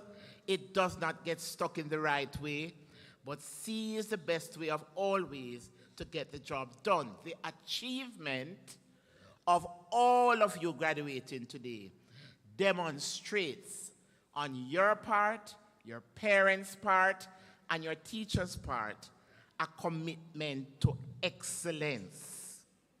Now, in respect of life being about negotiating around the potholes and the bumps, That is where resilience, that is mental toughness, stick-to-itiveness, the ability to focus on your goal comes in. How do you then equip yourselves to be resilient, to prepare for success in your lives after graduation? Theodore Roosevelt, one of the great US presidents, said, "Courage is not having the strength to go on. It is going on when you don't have the strength." And that is resilience. The path of success is surrounded by loving your community, a willingness to give service above self, and a constant striving towards excellence. I believe that you must develop, if you don't already have it, an enhanced sense of self-esteem and self-confidence, an ability to stay focused, the will to remain positive, even in the face of what may seem to be insurmountable challenges. And believe you me, at my office and outside of my office, they refer to me as broad back, because I have to have a broad back to deal with a lot of the challenges. Some of you may not know what a prosecutor does. Let me put it this way. I was at a hotel at a training seminar a few years ago, and 3 waitresses came up to me and said, "Miss Llewellyn, we hear that you are the DPP, the Director of Public Prosecutions. Can we have a word with you?" And I said, "Sure. What a lovely scenery you have here at this hotel." It was a hotel in Hanover. I said, "What is it?" Pause. "Miss Llewellyn, can you free Vibes Cartel?" So I had to pause to explain that I prosecute, which means that it is my responsibility to take the file from the investigation that the police have completed, look at all the statements, prepare and sign the formal charge of murder, and then put up before the jury the best evidence available from the witnesses, the forensic, the ballistics, or any other expert. So, in a nutshell, I or my officers are prosecuting in order for the jury to decide. Once the evidence can show proof of guilt and the ingredients, for example, of murder have been made out, then we believe the appropriate verdict would be guilty. And several years ago, where the jury decided guilt in that case. So that, in a nutshell, is the job of a prosecutor. And let me tell you, young ladies and young men, just coming down today, and I looked online at the Observer and at the Gleaner, and 2 headlines jumped out at me. One, a 17-year-old boy has been taken into custody by the police for having brandished a firearm in an argument with another school girl, a firearm, and assaulted her. Now, just brandishing it or showing it or pointing it in law is an assault. A report was made, and when they went to his home and they searched, lo and behold, in his home, they found a 9mm gun. So, instead of doing his schoolwork so that he can graduate, he is on the road to gangsterism. which can blight him for life. Because under the new Firearms Act, if you're an adult, the least you can get under the new act, there's a mandatory minimum of 15 years. So once you are found with a gun under the new Firearms Act, nothing less than 15 years, unless you are going to assist the police to say, for example, find out where you got the gun from. All right. The other headline involved a young teenager, a young lady from a traditional school, I think in Manchester. And she has been charged by the police for the offense of creating public mischief. You know why? She left school. She went to school according to her parents. They didn't see her come home. They made a report to the police. And when she was eventually found, 2 days later, she had been in another parish with her boyfriend. And she told a lie, telling the police and her parents that she had been kidnapped and that there was a ransom of 200,000 for her. Now they are allegations, remember, it's only when the prosecution proves the case against the accused and the person is convicted that it becomes facts. So the allegations are serious, and here it is, young girl who should be looking to do her CXC, and this now will blight her life. And would it be worth it? Is it worth it? All right. Look at you all today. Look at you today. So I say this to say that when it comes to resilience and mental toughness, you have to have the will, one, to be able to identify bad company and keep away from it.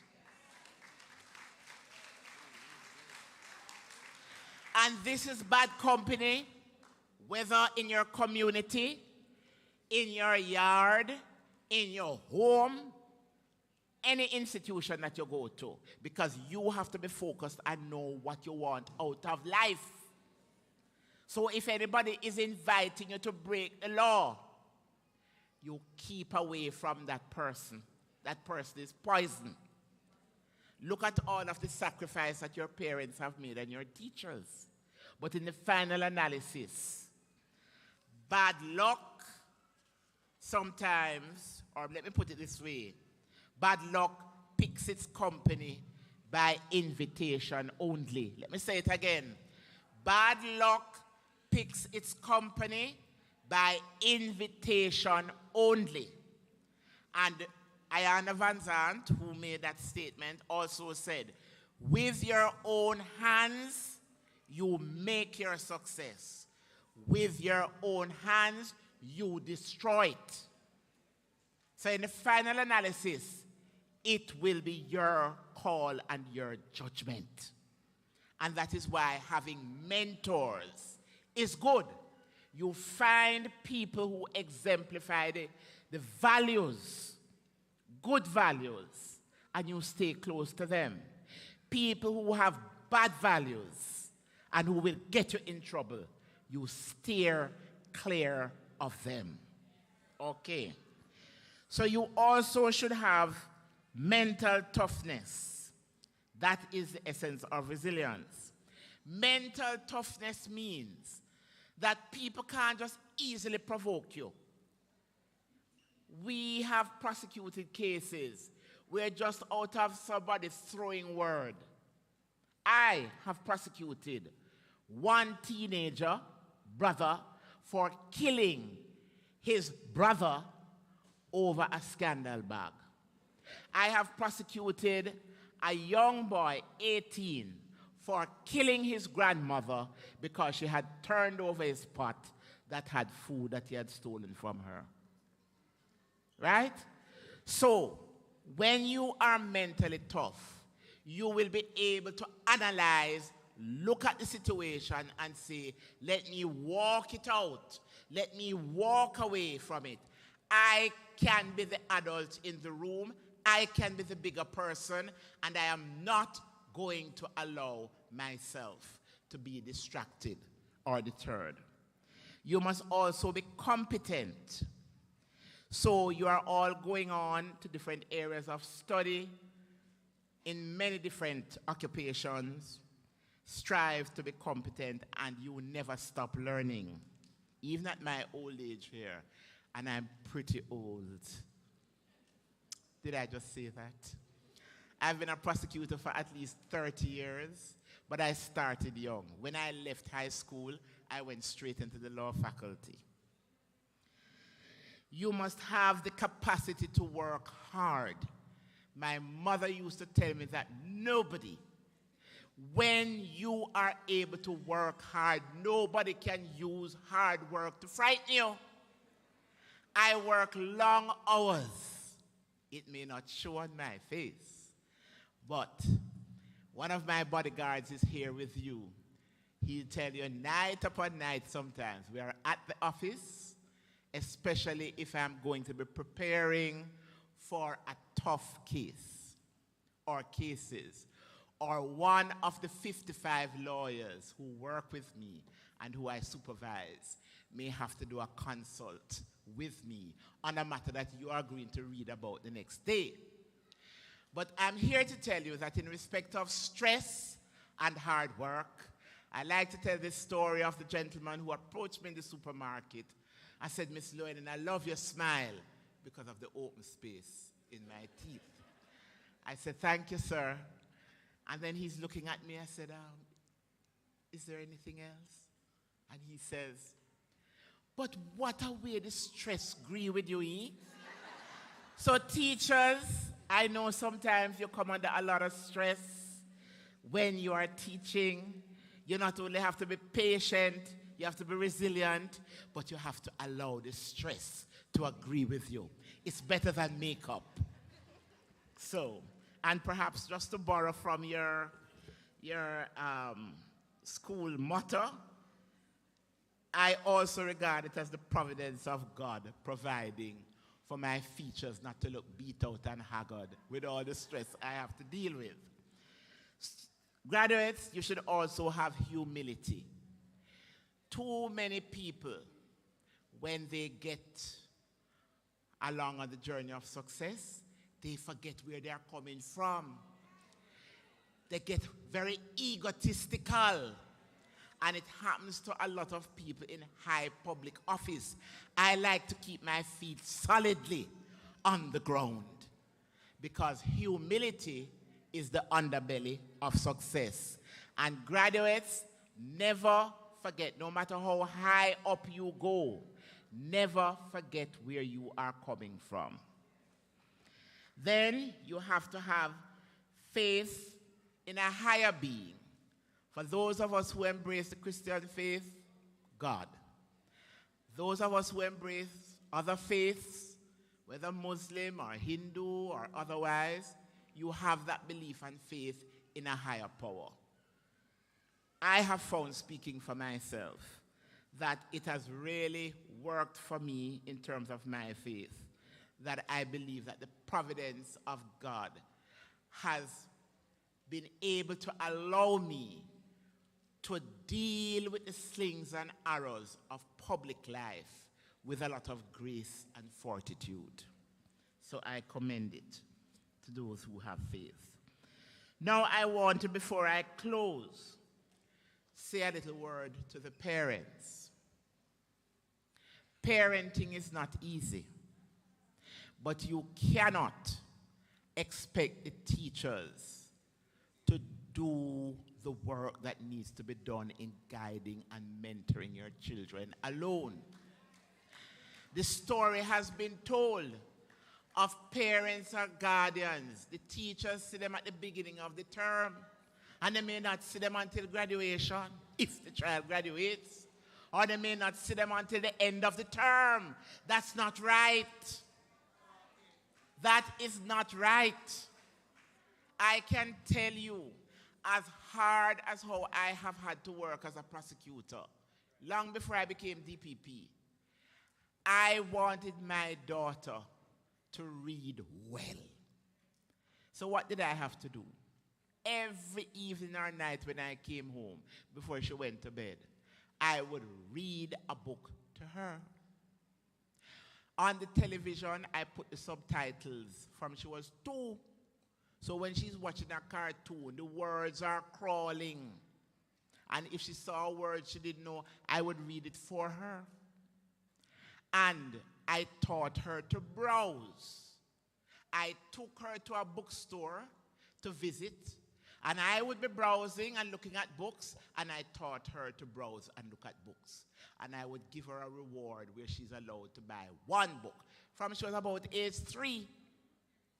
And then, principal, I made the tough decision that I told her father, I told my friends, I don't want her to have any interactive toy until she's about 10. Because I can't have a child that cannot articulate the English language. And I don't want a zombie who can only grunt at you. The only thing is when she was about 6, she went to school and told them that I said that. Anyway, and I tried to encourage not only reading, but that, yes, she would have a little time to watch television, but I would go through her homework with her, and I encouraged her to do things like join Brownie. The Brownies gives you good values. She had to be confirmed at church, good value system. And she had to go to Sunday school, good value system. And she did sports, learned to swim, learned tennis. She did choir. So I kept her busy and kept her active. But several of these activities, because I worked long hours on the weekend, I took the time out to be there with her Saturdays, Sundays, and every evening when I came home in terms of her reading. So it takes patience and it takes time. But at the end of the day, you have that bond with your child. And you're not taken by surprise. And you have that communication. And the only thing is, when I went to Immaculate the first year to the parent-teachers meeting, because I had an understanding with the media that they did not photograph her, which was for security. But her art teacher, I remember, looked at me and said, Miss Llewellyn, Leah was sitting beside her in her uniform. What exactly are you to Leah? I said, I'm her mother. Her mother? I said, I'm a human being, not just a DPP. But it is so important that you have that relationship too with your child's teacher. Don't be a delinquent parent. My mother used to say to me that when she goes to bed at night, she don't say, my name is Paula, my sister's name was Diane, our Paula who art in heaven. She says, our Father. Therefore, she is a positive, responsible parent. She was my friend. She was my parent. And I think too often what we are seeing in the courts, children who get in conflict of the law, what happens to a lot of them? They don't have that underpinning communication and bond with positive parenting in their home. I once saw a boy who is charged for illegal possession of firearm. Big gun recovered from him at a wake. He was 15, and he asked the judge to take him from his mother's house. He was on bail, and he wanted to go back to remand. You know why the mother was standing right in court? Because she had 9 children. She was only 42. 3 of them were adults. And he said there was just no space in the house. He had more space and more attention at Metcalf Street in remand. Yes, the mother had turned him in as surety. So there it is. The boy took the decision that he preferred to stay with the corrections people or the police at Metcalf Street rather than at home in the crowded environment where his mother didn't have any time for him. Now look at that. So always remember, ladies and gentlemen, that although it sounds trite, our children are the future of our country. The famous talk show host Oprah Winfrey, in her 2013 Harvard commencement address, said, "It does not matter how far you might rise. At some point you are bound to stumble because what you are doing is constantly raising the bar. If you are constantly pushing yourself higher, the law of averages and the myth of Icarus predicts that you will at some time fall." That is a Greek mythological tale where this guy put on some wax wings and his father warned him not to fly too close to the sun, and he disobeyed and they melted and he fell to the ground. But when you do, remember that there is no such thing as failure. Graduates, failure is just life trying to move us in another direction.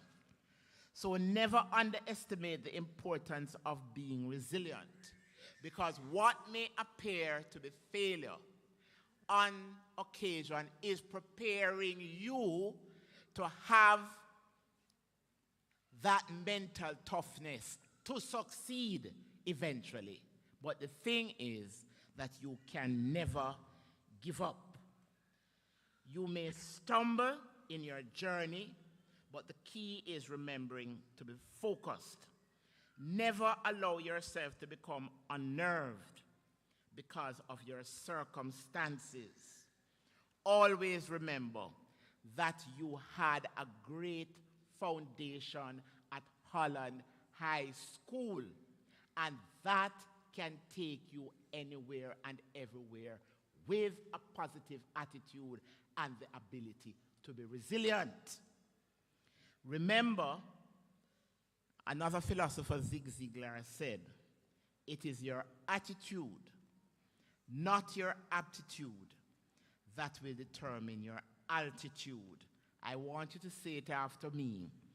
It is your attitude, not your aptitude, that will determine your altitude. Because you will have some people, principal, who are brilliant academically, but because their attitude is poor, they are coarse, they are crass, they are discourteous, they don't know how to treat people. So they turn off everybody and they have nowhere going, although they are brilliant. And that is why the ability to be respectful, to be courteous. No, my daughter will tell you I was very strong on it. When she started going to boarding school in the States, and one summer she came home, and I heard her saying, I called her and she said, "Yeah." I said, "I beg your pardon?" "Yeah. That is an Americanism, not in here." "Leah?" "Yes, Mommy." I said, "That sounds like it." And even now, although she is 24, if I hear the "yeah" or anything that is not quite where it should be, I call her out on it, although she's 24. And we go back to parents, not only the teachers, but parents in the home, making sure that standards are adhered to, are followed. Too often you hear of situations where the teachers are trying to uplift the standard and maintain the standard, and the very child will tell the teacher or the guidance counselor that at home they say, "Mommy do this," or "Daddy do this," or "Grandma do this," or "A cousin do this," and it's way below the mark that it should be. So if you are going to be a parent or a guardian, you have to lift up your standard so that you are an example to your child. But I'm going to say to all of you that even if in the home you see the standards are not where they ought to be. You have no excuse because you have been well taught at Holland High School. So you be the example to your family in terms of what good education does. And it will go with you. You know, I went to St. Hugh's High School. Fidelitas, that was our motto, loyalty. And it was Mrs. Inez Carnegie who was our headmistress. And she used to say, young ladies do not spit. Young ladies do not litter. Young ladies do not eat on the road. And when we were there, you couldn't walk on the grass either. And to this day, if I am eating a patty and I'm in my car and I am anywhere and I don't see a garbage bin, I crush up the patty paper and put it in my handbag. When I was pregnant with my daughter, I prayed that I would not have a pregnancy, that I would need to spit outside of my home, because it would be a trigger. What would Mrs. Carnegie say? And to this day, I do not do it. I only spit in my bathroom. Yes, if I'm in a bathroom. So it just goes to show you how what you are taught from very early, how it stays with you. So, continue to climb every mountain, because that is what life is about. If you see that things are going very smoothly for a long time, something is wrong. You expect the unexpected, but resilience and mental toughness allows you to negotiate when you get the little earthquakes or the tremors, and you pick yourself up, dust yourself off, and you continue right along on that journey of success. So, ladies and gentlemen, it was really a pleasure to be here. I could say a lot more, but I think I have said enough. Suffice it to say, let excellence be your mantra. Let resilience be a part of that journey to success. Congratulations to the parents, to the teachers, and to you, the graduates. And if I may borrow your mantra, success and mastery.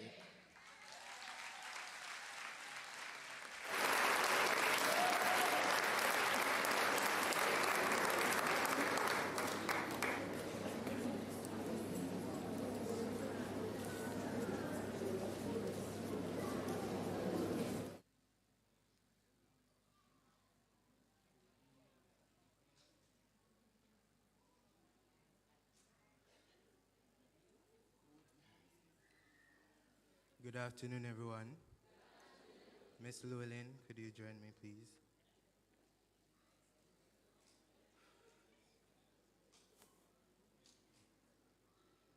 Miss Llewellyn, it is my pleasure to be meeting you as my graduation speaker, and not necessarily.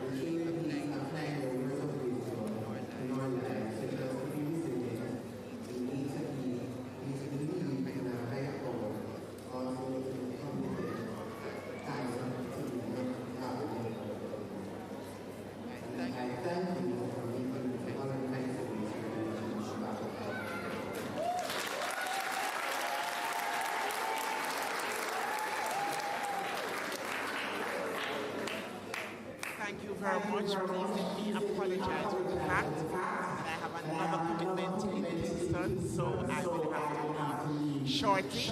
But I wonder, because I know people like to take pictures with graduates, if I could just be allowed to sit in the middle, and I take one central picture with all the graduates sitting down before I leave.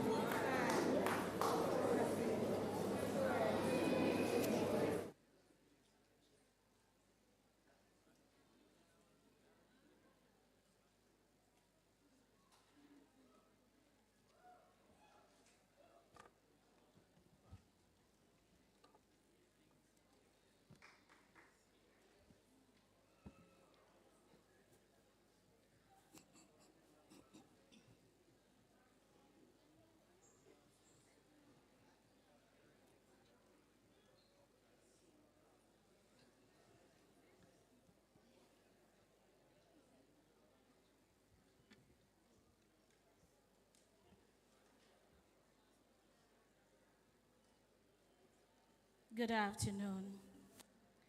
And there went out a decree from the portals of heaven to the priest of the Catholic Church and unto the ministry of education. Thus saith the Lord, you have been chosen for a great mission. My children are crying from a place of love, so they will not be left to wander aimlessly along the pathway of this life. Hearken unto my voice, and I will raise up leaders from who fear me. Wisdom and knowledge shall be their purpose, and they will trust in me and be led by my sovereign power. I will yield them an abundance of success. I will raise them up in greatness if they remain faithful. Then said they unto the Lord, whither shall we go? Thus saith the Lord, by thee Zion, by the river of Martha Bray, and build a school, and it shall be called Holland High School, a place where both great and small shall find joy. And it came to pass that on the dawning of the first day of the 9th of the month in the year of our Lord 2004, a chosen throng from the east and from the west, from the north and the south, from the mountains, hills, and valleys of Trelawney inhabited the ground the Lord had commissioned, and there they labored.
and broader intellectual ability.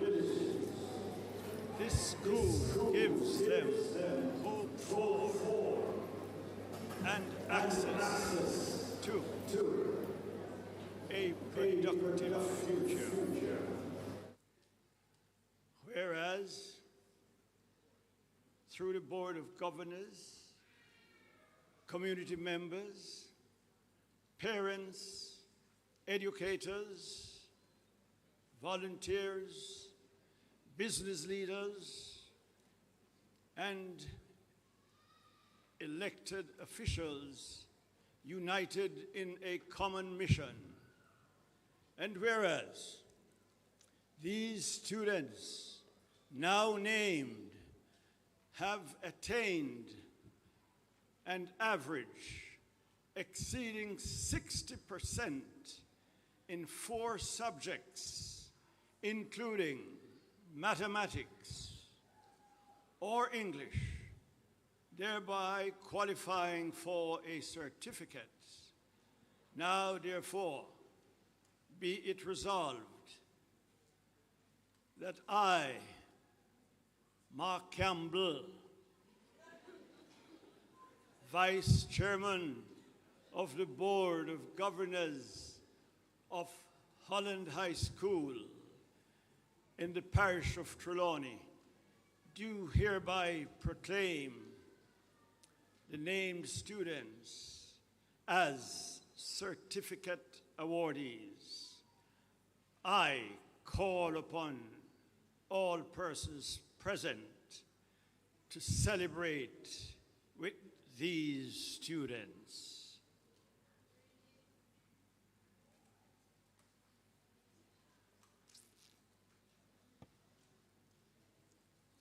Good thing we could read. I forced my seat. Boy.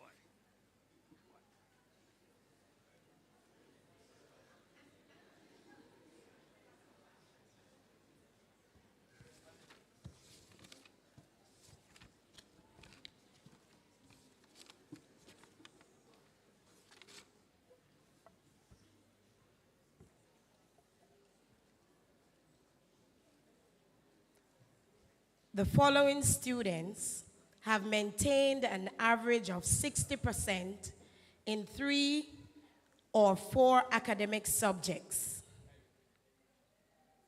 They will now receive their certificates. May I invite row 1 to stand.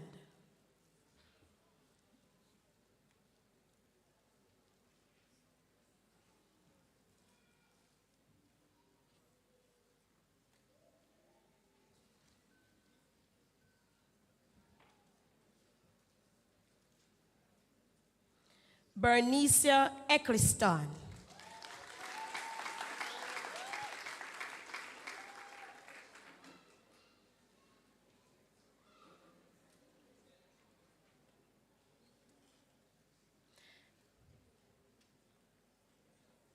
Ajada Gordon.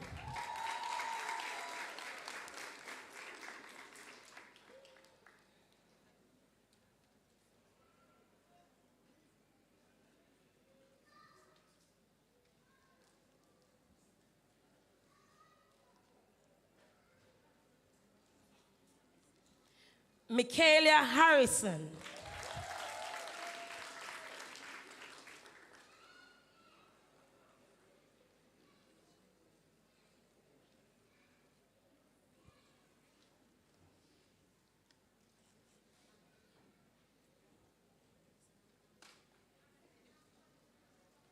Remy Henry.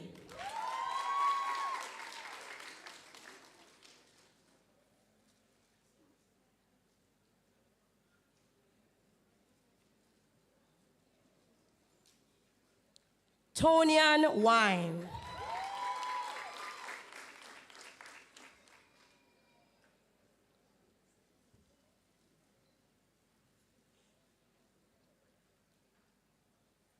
Shannalee Bloomfield.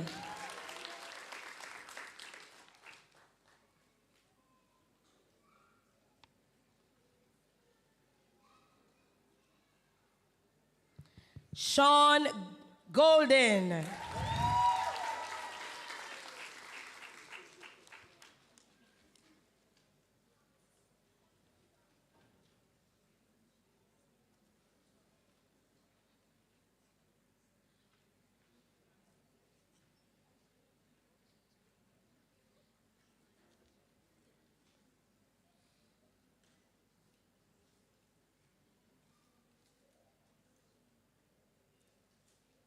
Thank you, row 1. You may be seated.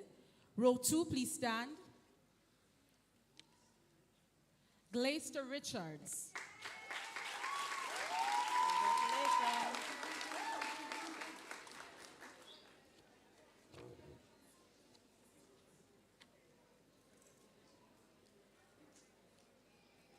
Emily Perry.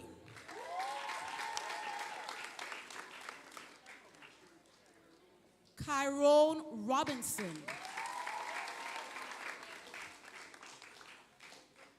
Delicia Sewell.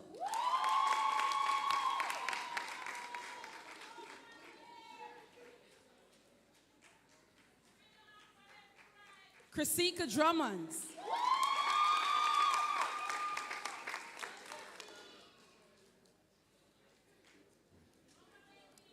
Tina Turner.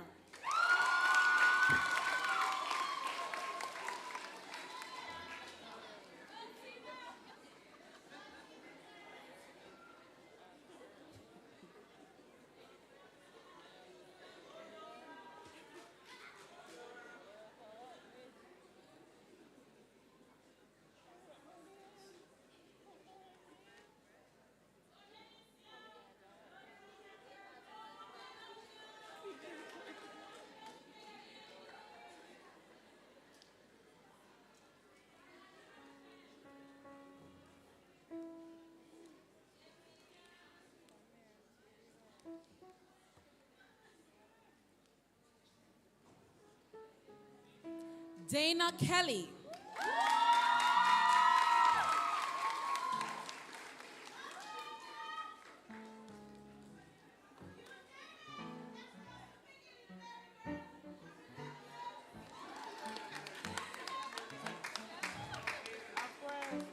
Sutania Bailey.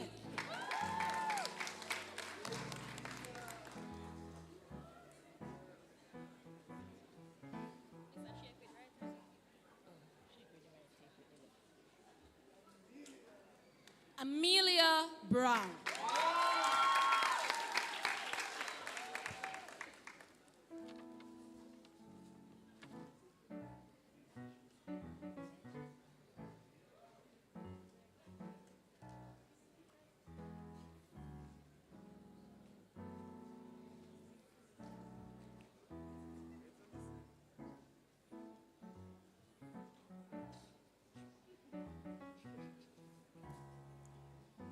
Thank you, row 2. You may be seated. May I invite row 3 to stand?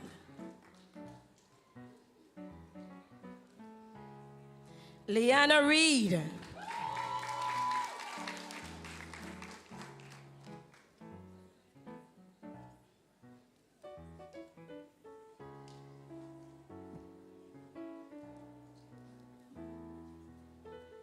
Emiliano Edwards.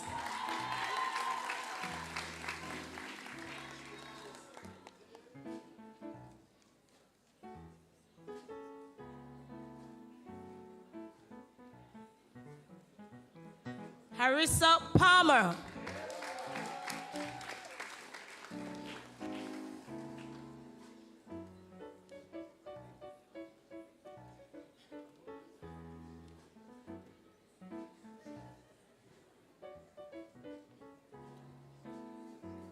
Brittany Blair.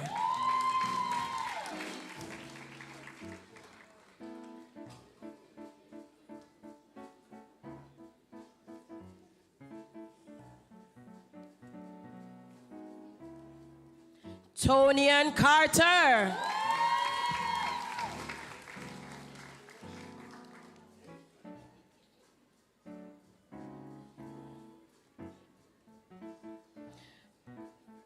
Rashawn Hector.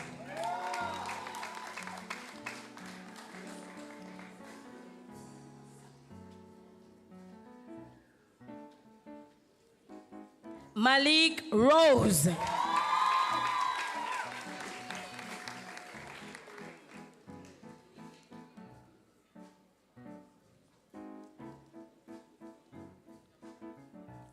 Rihanna Smith.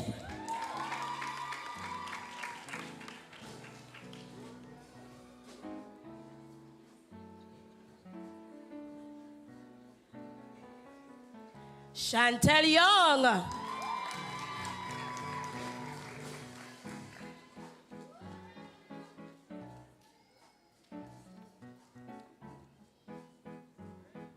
Michaela Jarrett.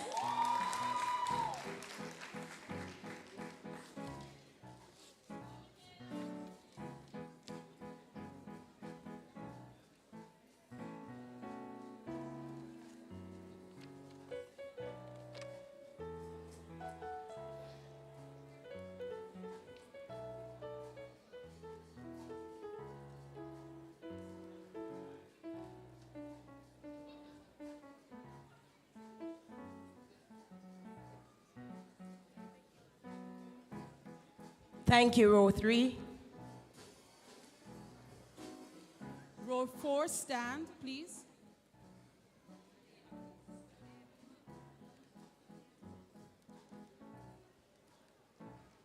Kaylee Brown.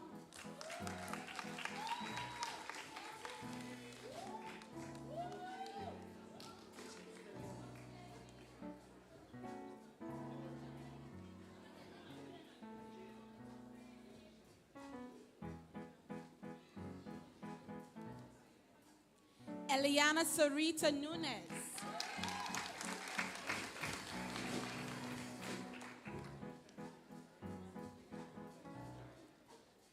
Kahil Gordon.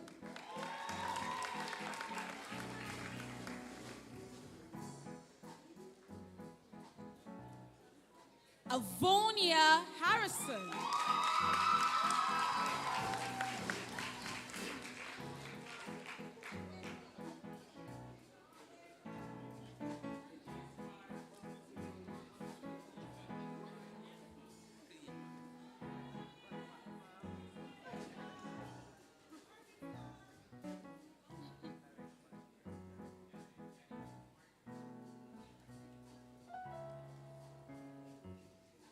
Dwayna Lee Roper.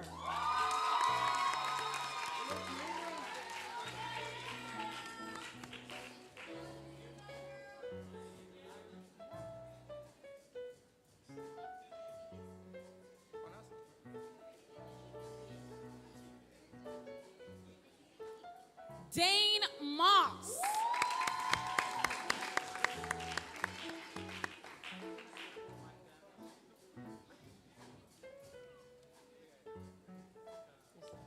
Andre Palmer.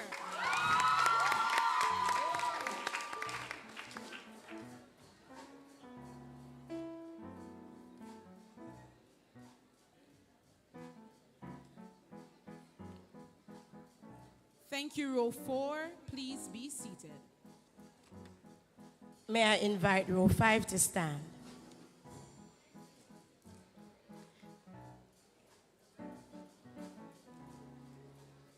Michelle Brown.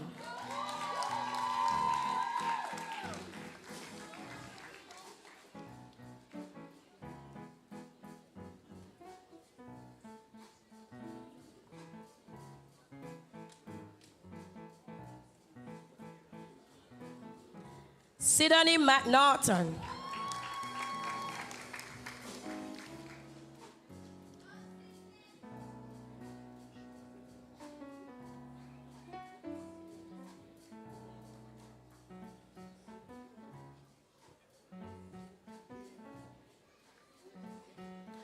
Hope Grant.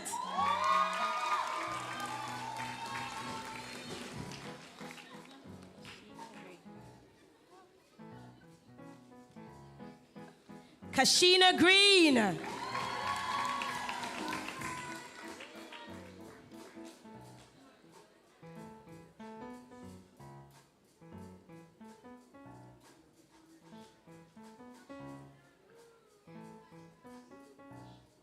Teshanique Morrison.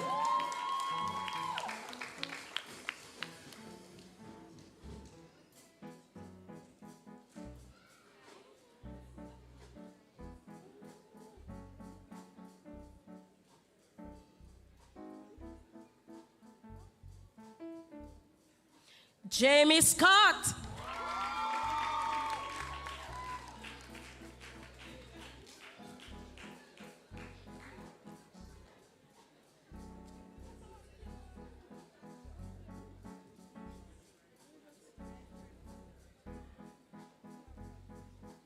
Kalisa Peter King.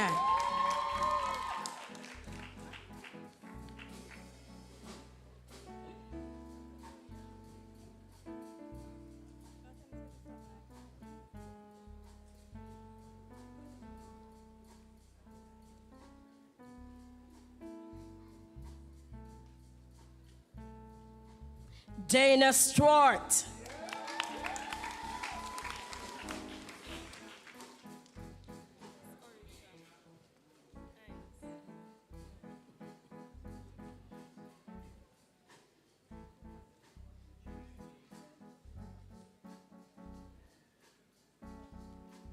Orisha Hines.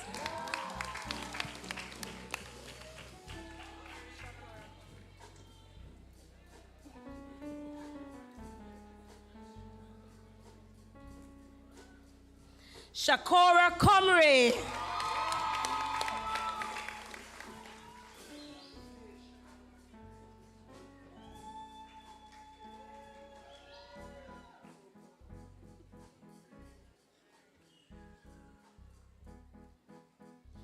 Shayano Barrett.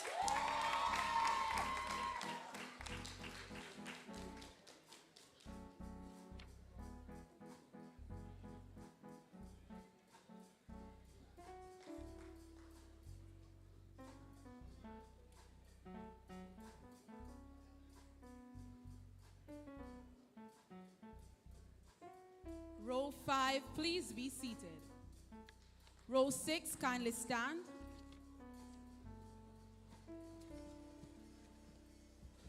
Shahidi Malcolm.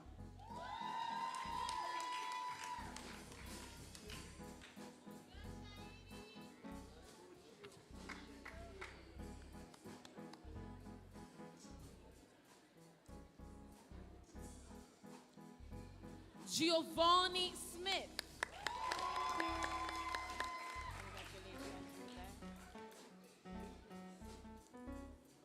Special mention to Trishana Watson, a Silver Club member with an average of 72.3%.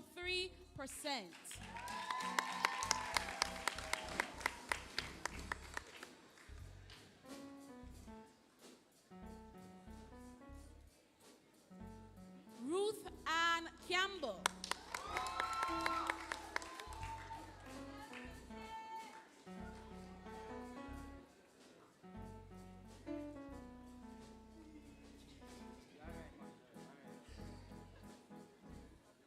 Sarah Hannah Kelly.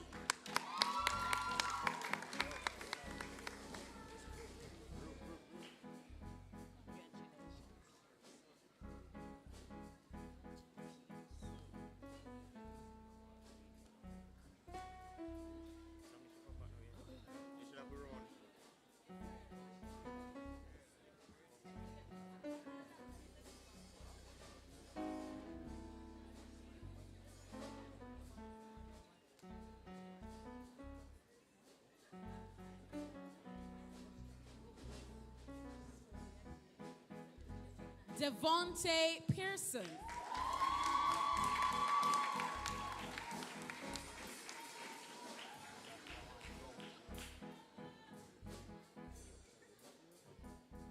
Orville Dean Fairweather.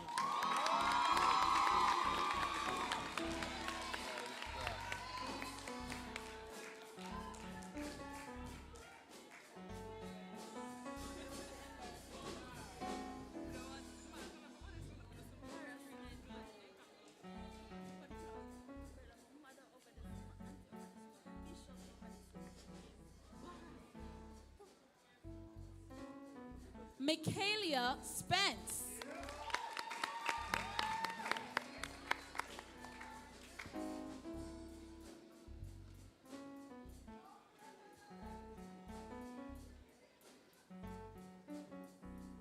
Travis Buck.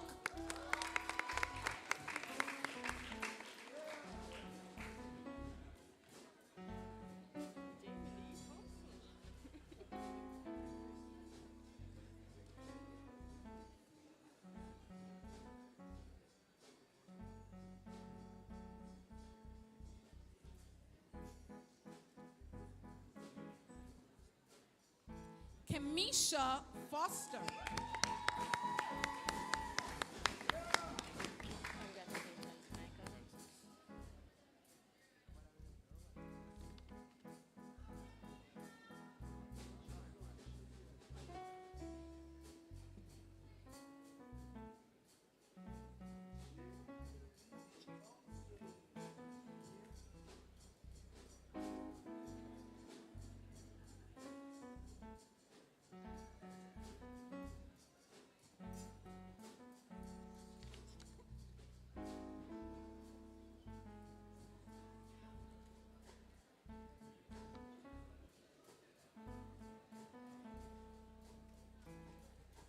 Jamie Lee Thompson.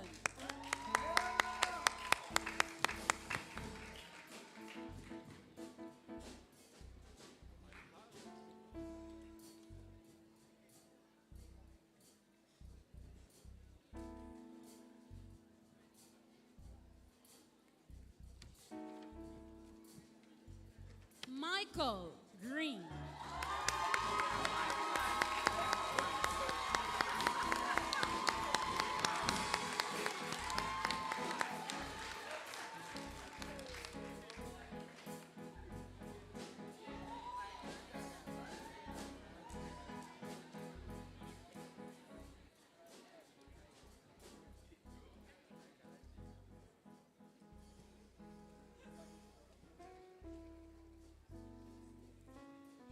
Row 6, kindly be seated.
graduation proclamation for diploma.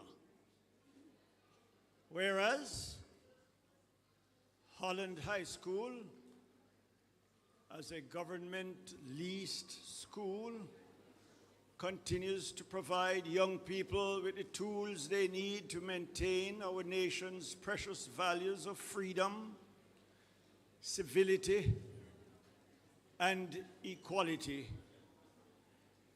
And whereas, by equipping students with both practical skills and broader intellectual abilities, this school gives them hope for and access to a productive future. Now, therefore, be it resolved that I, Mark Campbell, Vice Chairman of the Board of Governors of Holland High School in the parish of Trelawney, do hereby proclaim the named students as diploma awardees.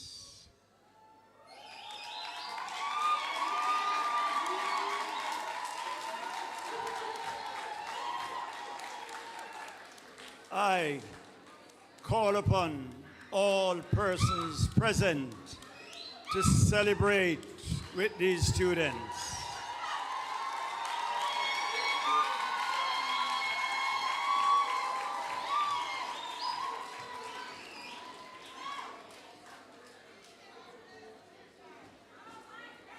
Signed this 29th day of June in the year 2023 by Jacqueline Bertram, Chairman of the Board of Governors.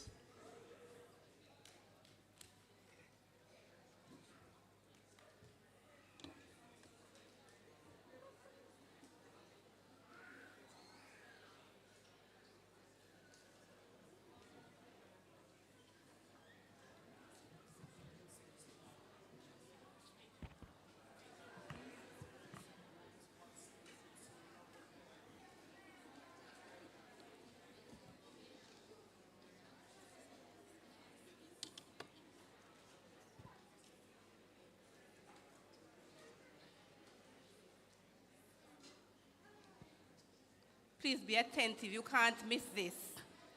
The following students have maintained an average of 60% or more in 5 or more academic subjects. They will now receive their diplomas.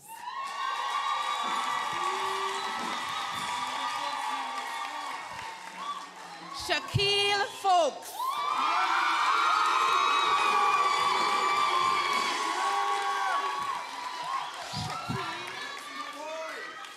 Shaquille also boasts an average of 73%. Trinae Pearson, an average of 78%.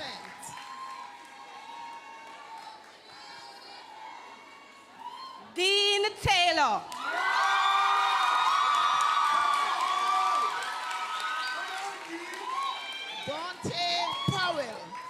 Dante Horton, who boasts an average of 71%.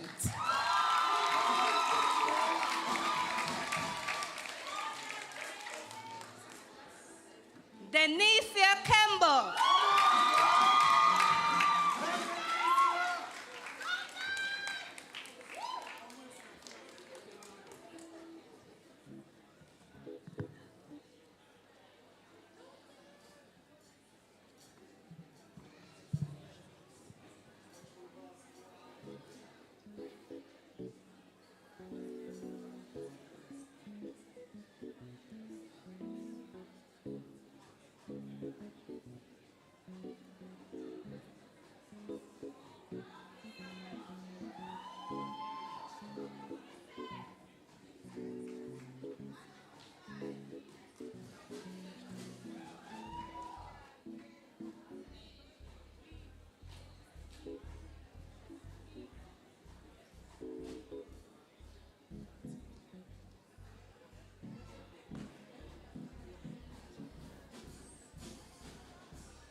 Kitchener.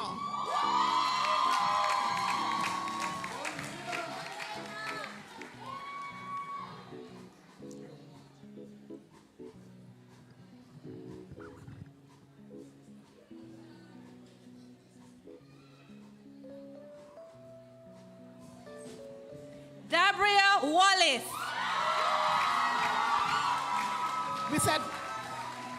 With an 80% overall average.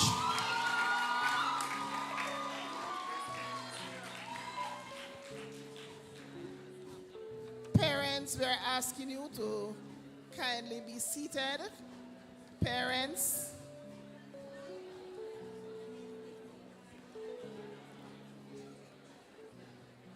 Parents, we are asking you kindly. We understand the excitement, but we are asking you because you're blocking the aisle. Parents, please. So we are waiting.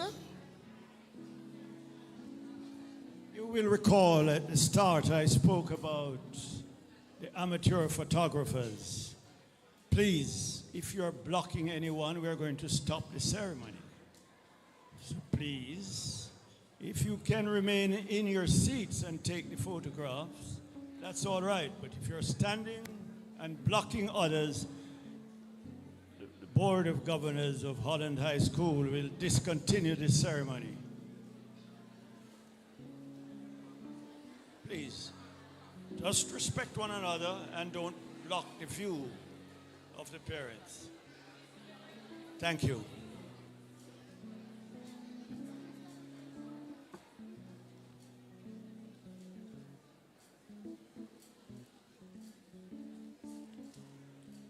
Row 1, you may be seated. I now invite row 2 to stand.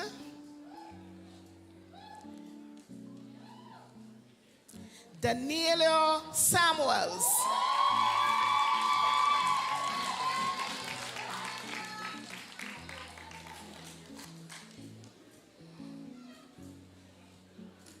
Followed by Marissa Codner.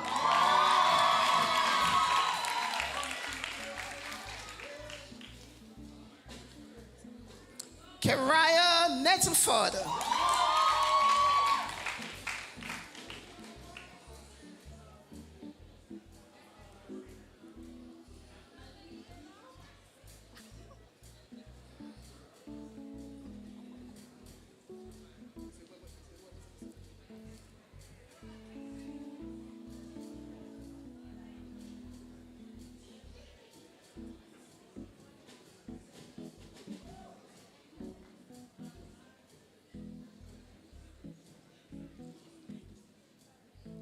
Michaela Clark. And she has an average of 77.8%. Kimani Christie.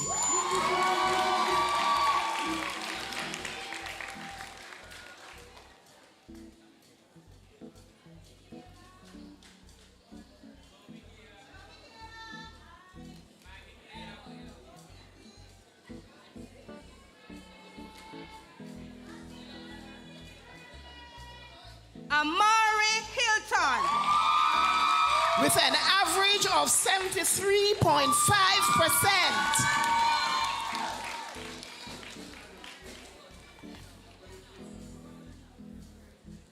Malik Jackson.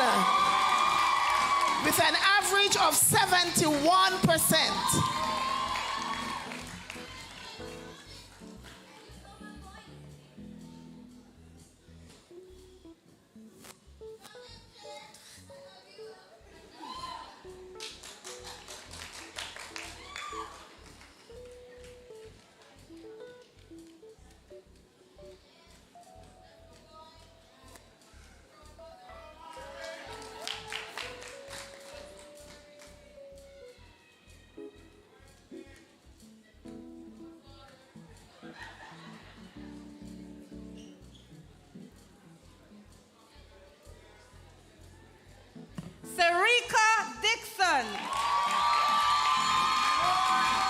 Row 2, you may sit.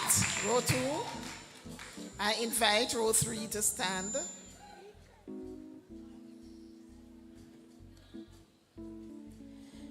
And Sarika has an average of 76%.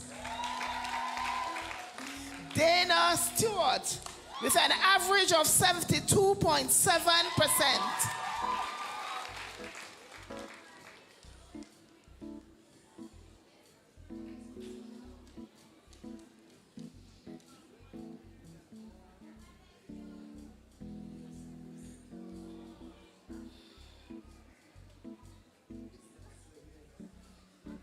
Followed by Brittany Macedo. With an average of 77.6%.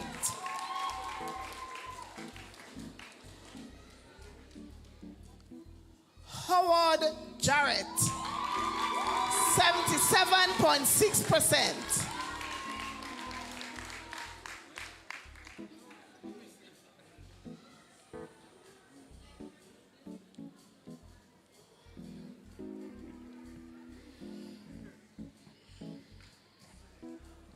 Now we have Crystal Brown.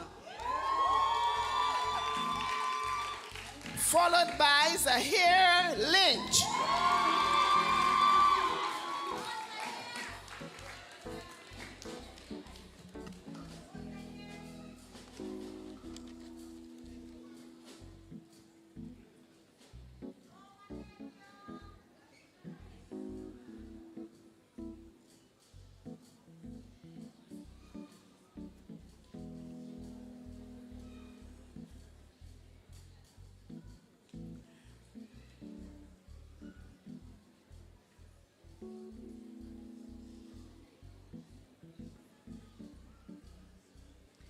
We now move on to row 4. So row 4 students, you may stand. And we invite Shanika Gordon. Dejanae Ray.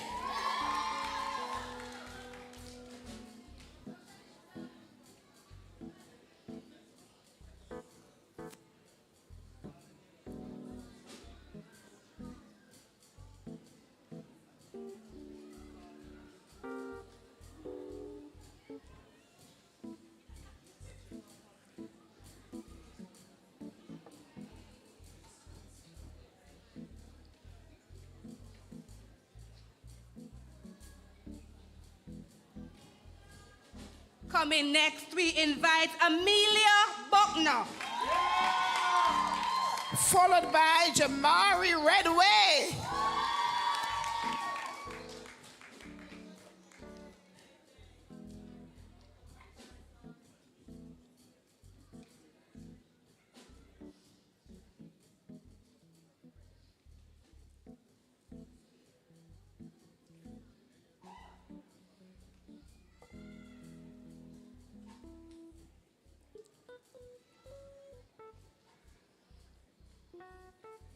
Kamoya James. Janar Smith.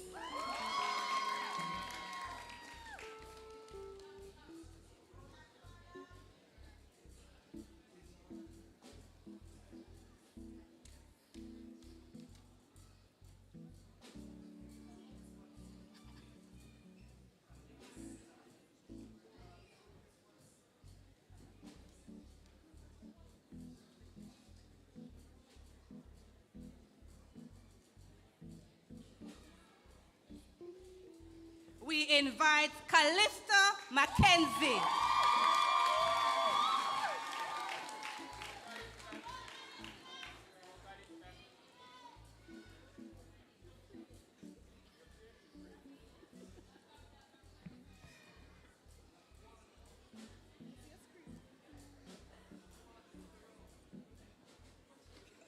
Laquana Mitchell.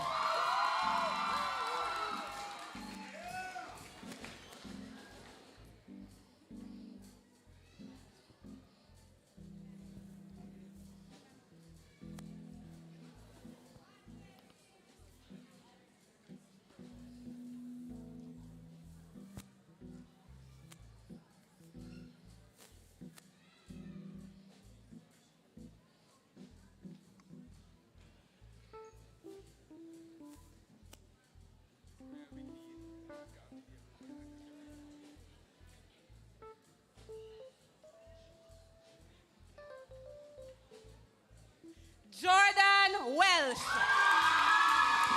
With an average of 76.6%.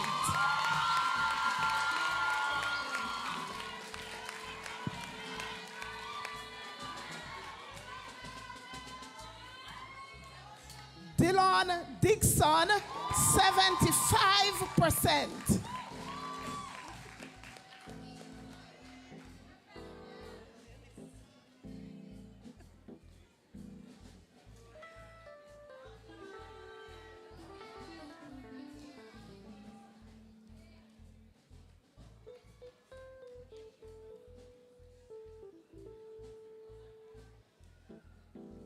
Stepping right up is Taim Hamilton.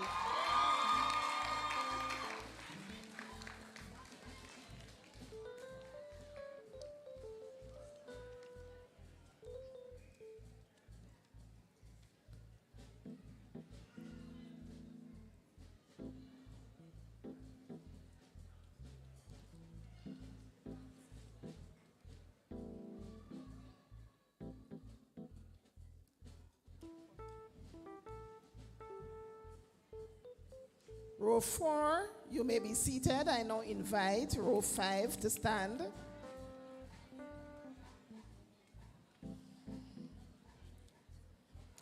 Jessica Brown, 72.6%.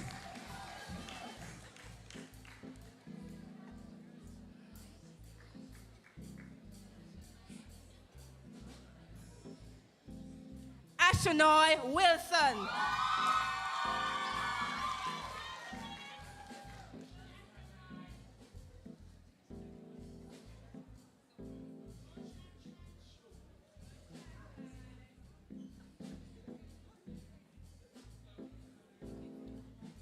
Joel Rose with an average of 73%.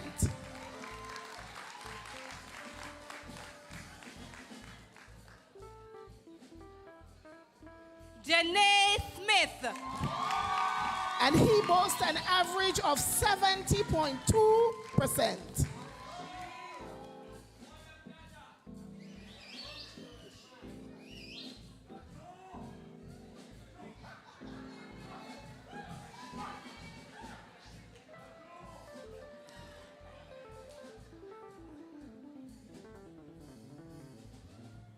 Tashi Morgan.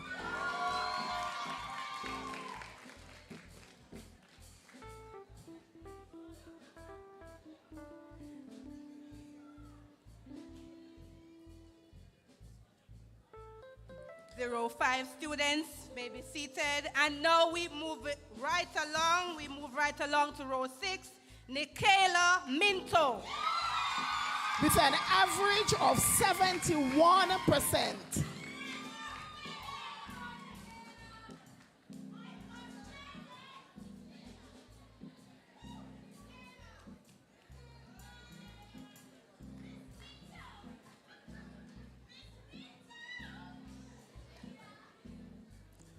Jada Samuels.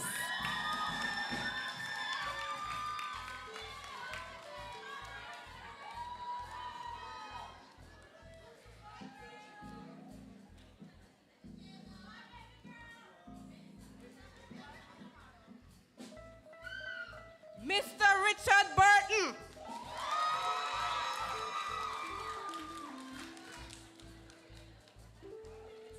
Ricardo James.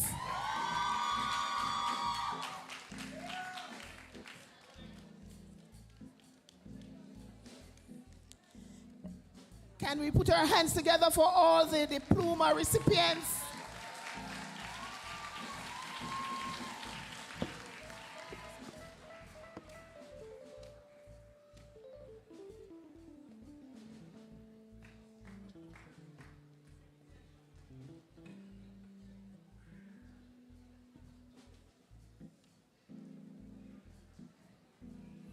And just a point to note,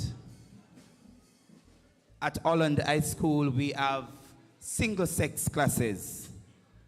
And it has proven that students of similar gender, when they are placed together with similar abilities, they do perform well.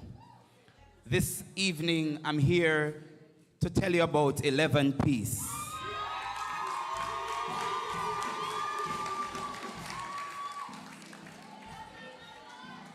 "16 students of 11 Peace met the criteria for graduation. Of the 16 students, 12 of these boys are diploma awardees. Put your hands together for 11 Peace. We congratulate you, gentlemen. Good job.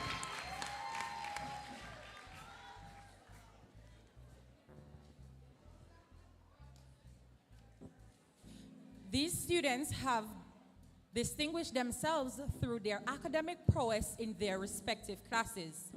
11 Confidence, Tonian Carter.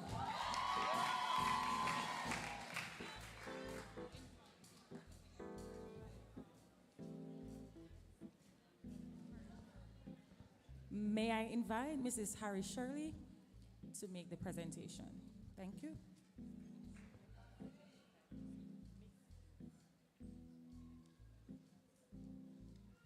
In second place, we have Emily Perry. And Jamari Wedray.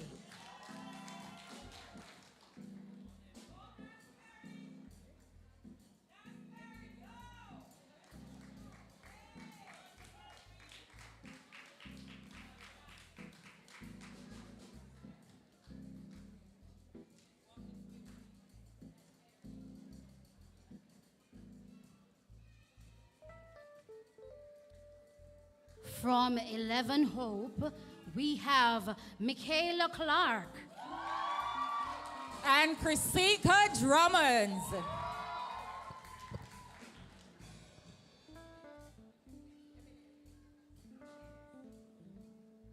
"11 Love, we have Dabria Wallace.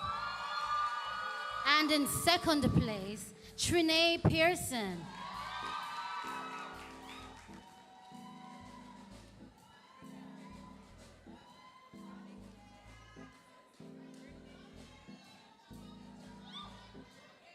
"11 Loyalty, first place, Tashi Morgan.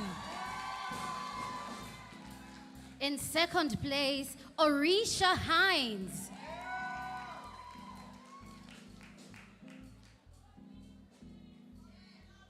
From 11 Peace, we have Howard Jarrett. In second place, we have Jordan Welch.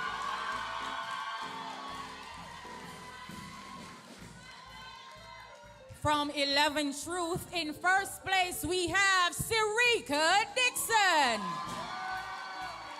In second place, we have Shuakil Folks.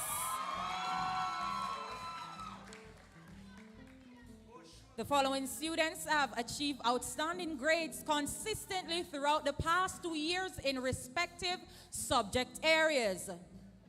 We start with from the Department of Linguistics and Modern Language. English Language, Dabria Wallace and Shoakil Folks.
Receiving the first place award for Spanish, we have Eliana Sarita Nunez.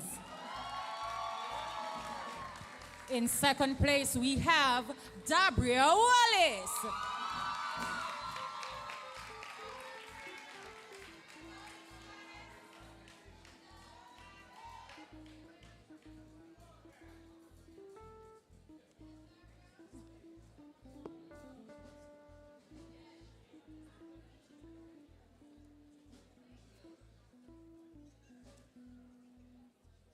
English literature. In first place, we have Kamoya James. In second place, Michaela Harrison.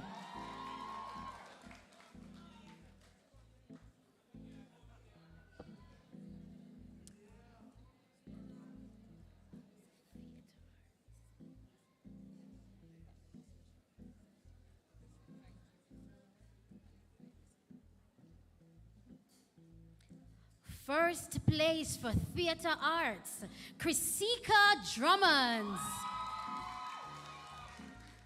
And second place, we have Dana Kelly.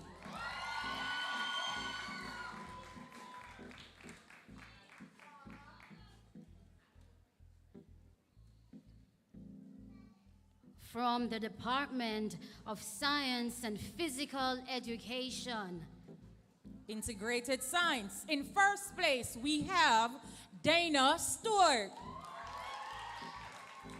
In second place, Joel Rose. Agricultural Science. In first place, we have Dylan Dixon. In second place, Loy Ann Lynch.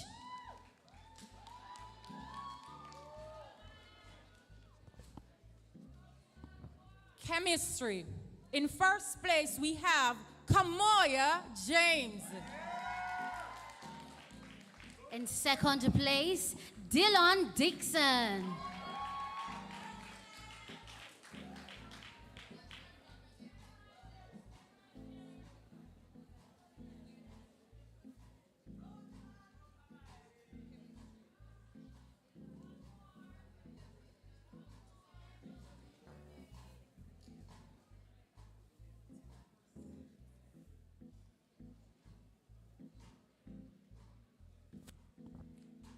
Biology. In first place, we have Jessica Brown. In second place, Dylan Dixon.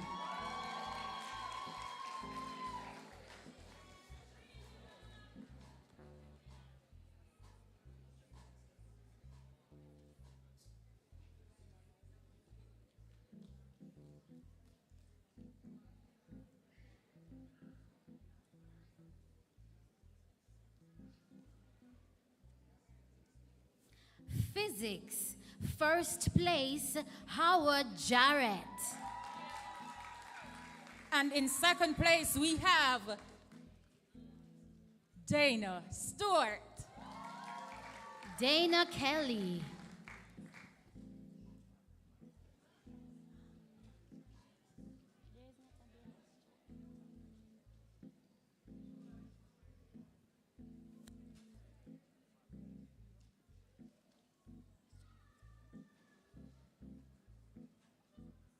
Physics second place, Dana Stewart.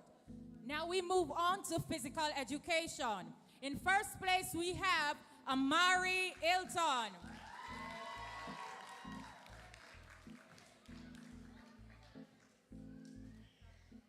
In second place, we have Dana Kelly. Human and social biology.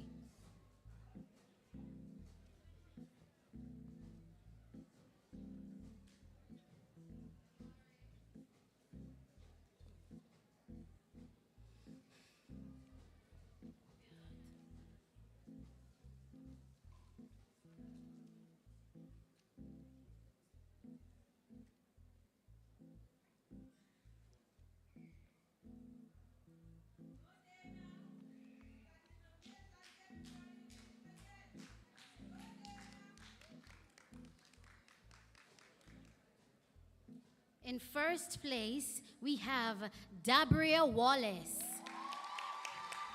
And second place, we have Brittany Macedo.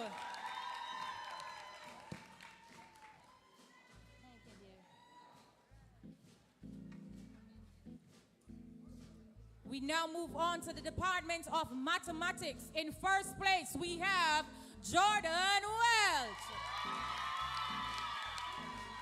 In second place, Howard Jarrett.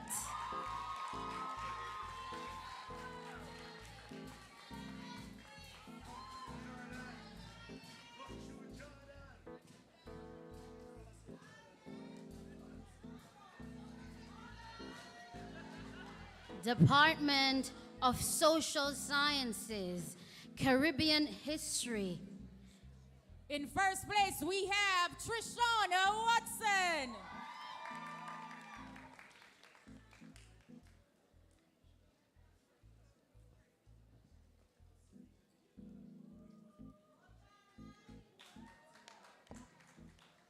In second place, Dana Stewart.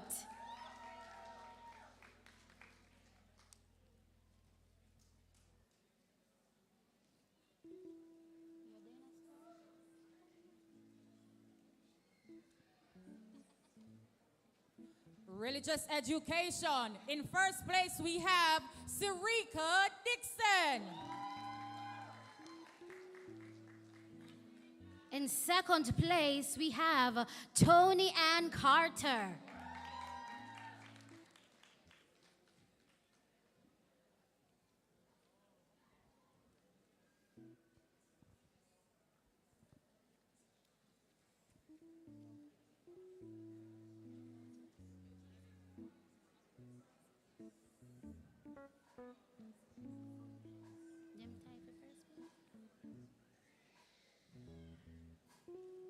So for religious education, Sirika Dixon and Tony Ann tied for first place.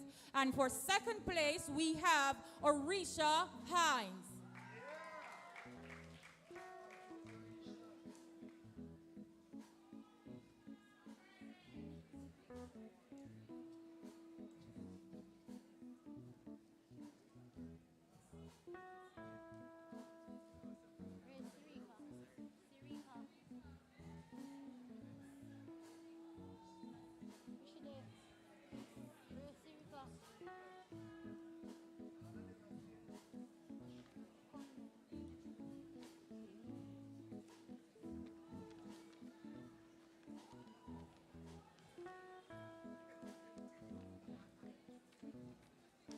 She said she forgot.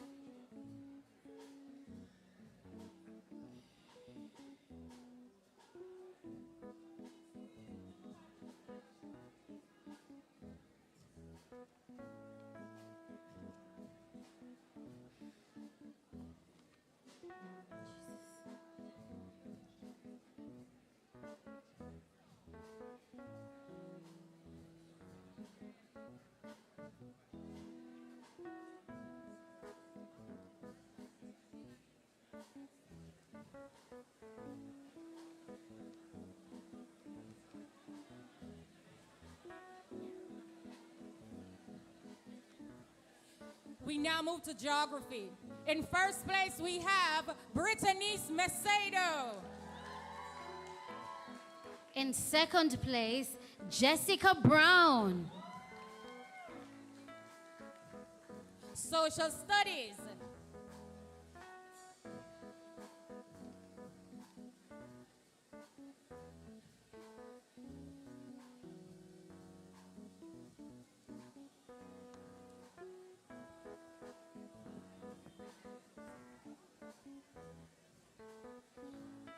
In first place, Brittany Macedo. In second place, Jordan Welch.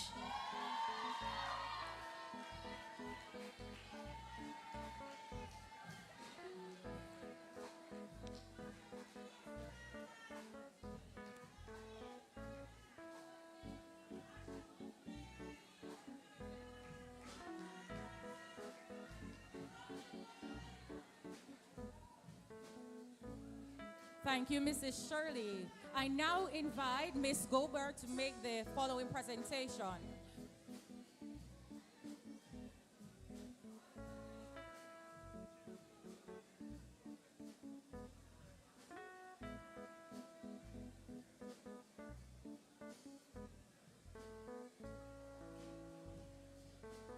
Principles of Accounts.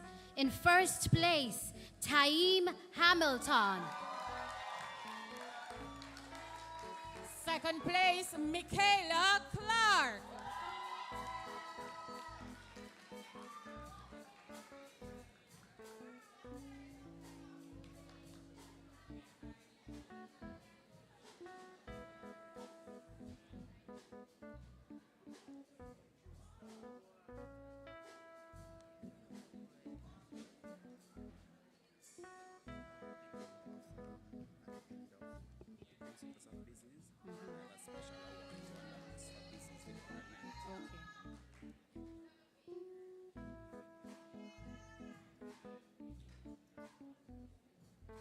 Information Technology, Dabria Wallace and Trinae Pearson for first place.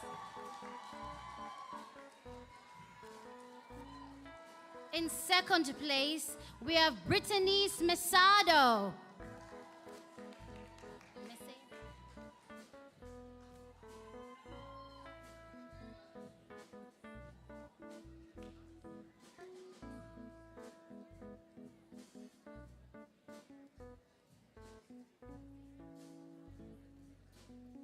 Electronic Doc Prep, we have in first place, Richard Burton. In second place, Michaela Clark and Trinae Pearson.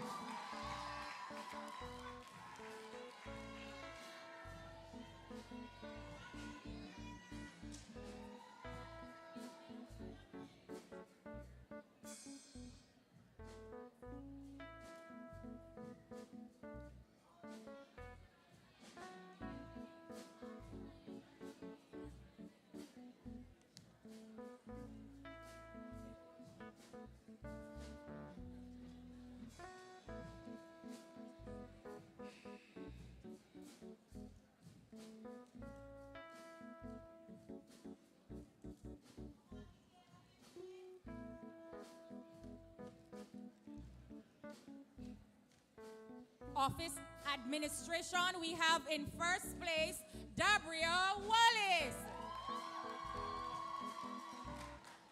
In second place, Trinae Pearson. Principles of Business. In first place, we have Dabria Wallace. In second place, Michaela Clark. We now pause for a special announcement from the principal.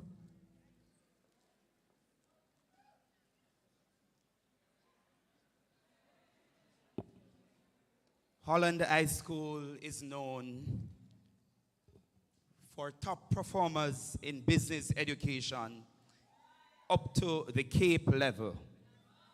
We continue to celebrate the achievements of students in the business department, and the past students would have moved on to establishing their own businesses. This afternoon, I stand here feeling very proud to announce the first scholarship being offered to the top business student by a past student who operates her business in the township of Falmouth. Sinclair's Services, Delivery and Errands operates in Falmouth.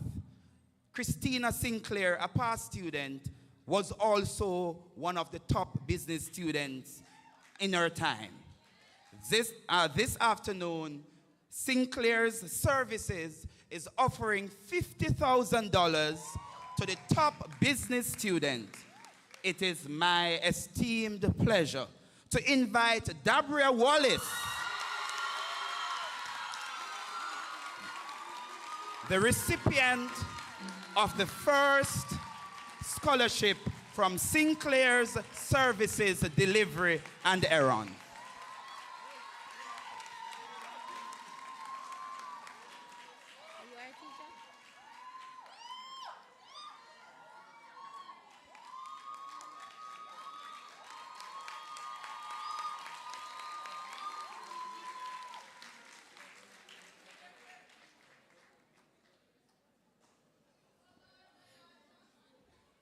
Wow. Department of Human Ecology, Family and Consumer Management. In first place, we have Brittany Macedo. In second place, Tony Ann Carter. Food and Nutrition. In first place, we have Brittany Blair. In second place, Khalil Gordon.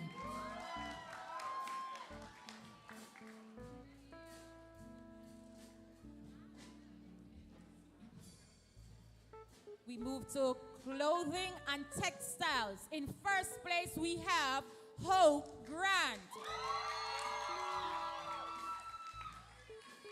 In second place, Tony Ann Carter.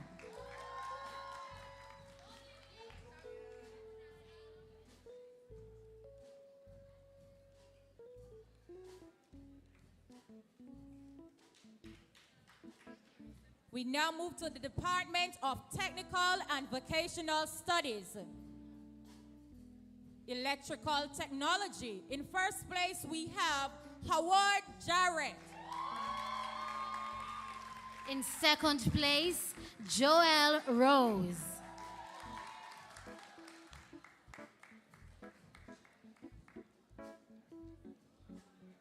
Technical Drawing. In first place, Amari Hilton. In second place, Howard Jarrett.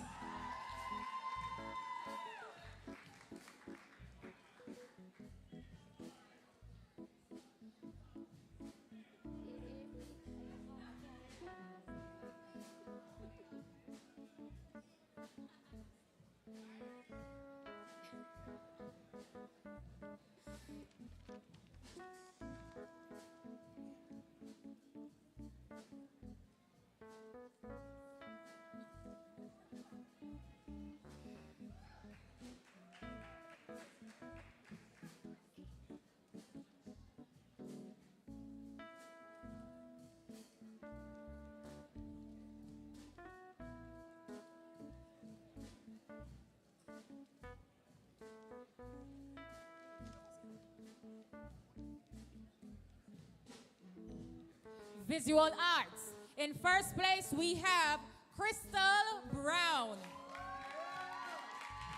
In second place, Calicia Peterkin.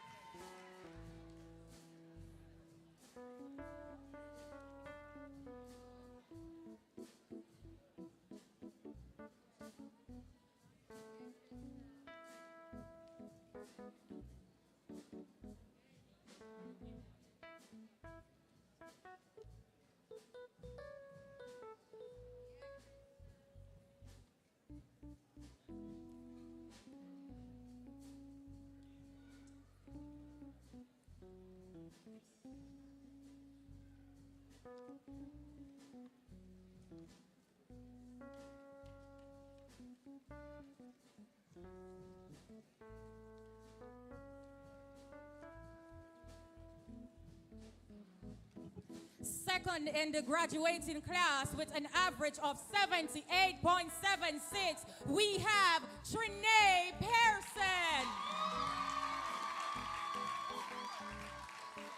First in the graduating class, we have Debria Wallace.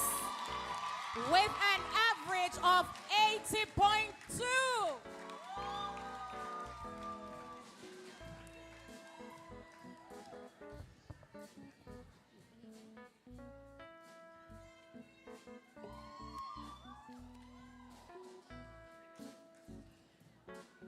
Thank you, Ms. Goburn.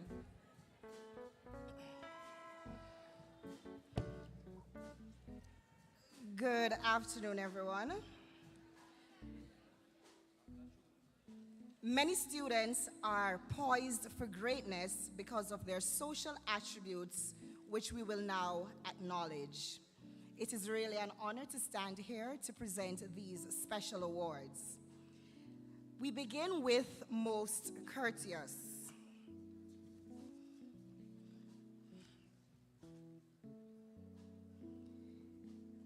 The award, may I have a drum roll, please?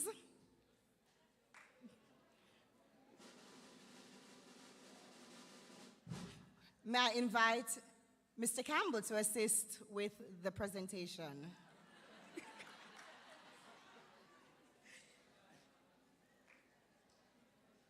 The individual in the graduating class who has been deemed most courteous is Miss Chrisika Drummond.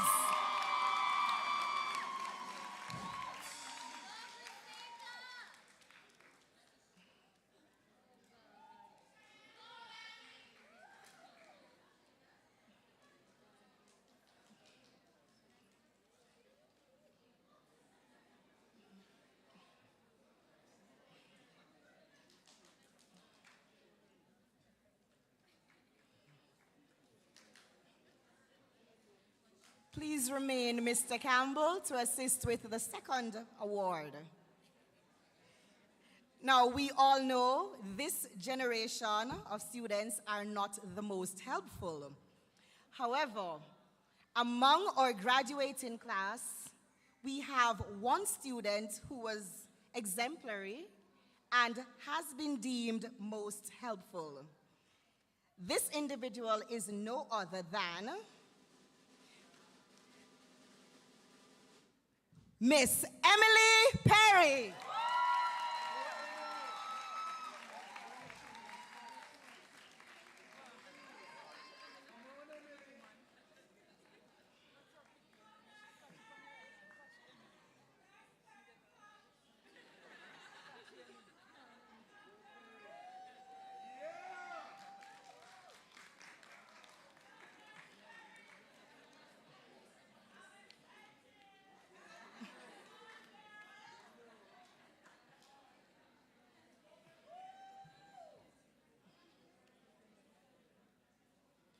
Thank you very much, Mr. Campbell.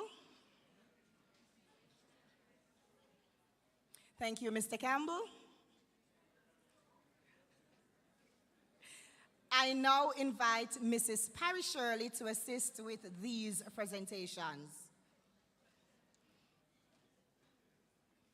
Now, there is a saying that discipline drives academic excellence, which is one of our mantras at Holland High School. The individual from the graduating class who has been deemed most disciplined is no other than Mr., and I did say Mr. Drum roll, please. Mr. Dylan Dixon.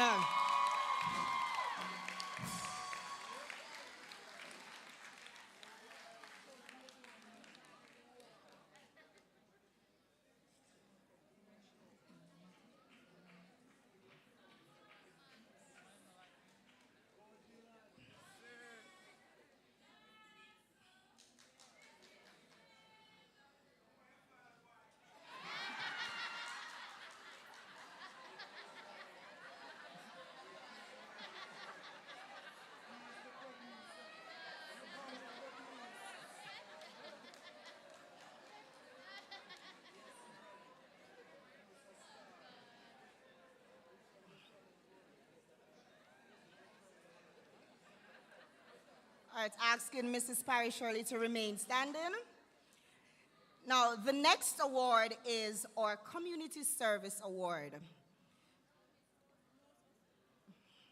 I'm not going by the program. Now, normally when students are asked to do community service, they shrug. They were only required to do 20 hours of community service. But this individual went above and beyond and did 120 hours of community service. Drum roll, please.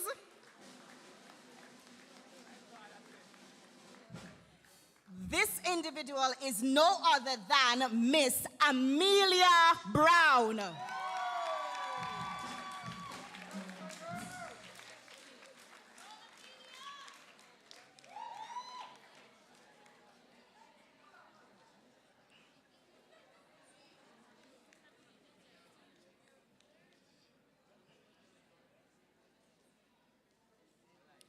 Thank you very much, Mrs. Parry Shirley.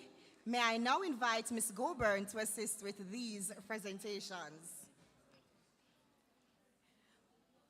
Our next award is for Most Outstanding Citizen. The trophy for the Most Outstanding Citizen goes to a student who is always respectful and courteous. This individual is always well-groomed and does not fail to be actively involved in school-related activities and exhibits the Holland spirit by being caring and upholding the positive image of the school. Do you think you can guess who this recipient is, class?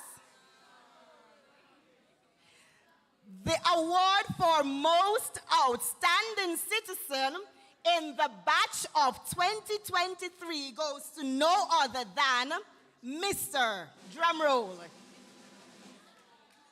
Sean Golden.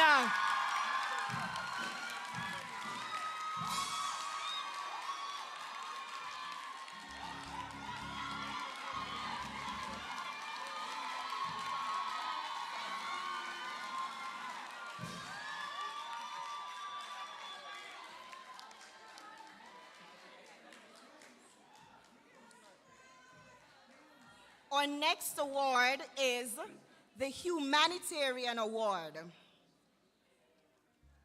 To receive this award, the individual is awarded for responding with care and sensitivity to the needs of others, performing humane acts during the year, and displaying zeal and passion in the Holland community.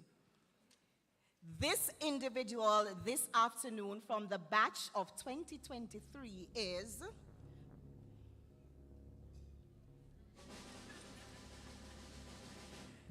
Miss Jessica Brown.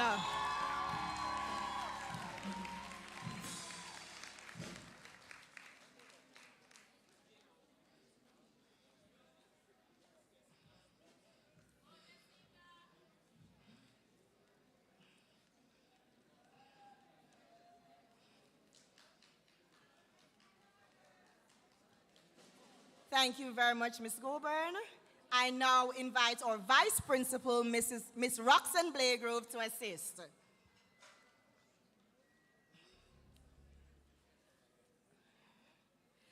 We are operating today under the theme, Resilience, the hallmark of success. Our next award is for the most resilient individual. This award is given by the grade supervisors to a child who has exhibited great strength in the face of severe hardships. An individual who has overcome some overwhelming challenges, one who did not relent but exhibited unmatched strength and fortitude, remained focused, confident, and avoided negative influence, and therefore has accomplished much. Normally, this is an award that goes to one individual, but this year we have 2 recipients. Our first awardee is Miss Kemisha Foster.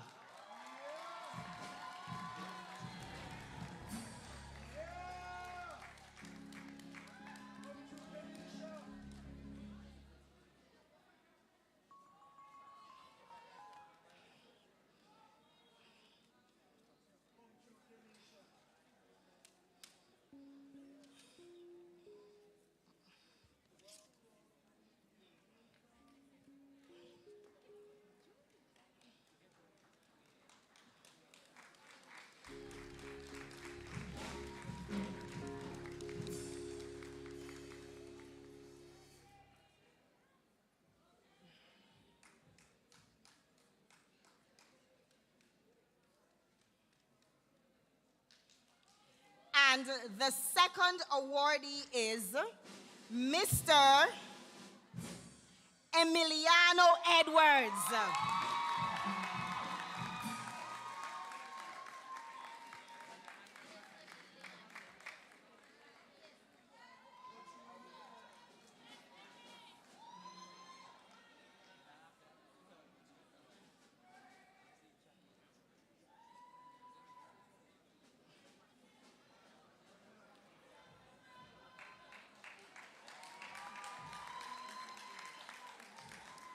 Thank you, Ms. Blagrove. Now, the last award in the category of special awards is one of esteemed honor. This individual who earns the highest honor at any high school, which is the Headmaster's Award. This is a medal that goes to an individual who truly personifies the Holland spirit by striving for academic excellence, exhibiting unquestionable moral principles, and maintaining untarnished integrity. Now, I wish I knew the awardee, but I have to invite our headmaster, Mr. Dale Evans, to make this announcement.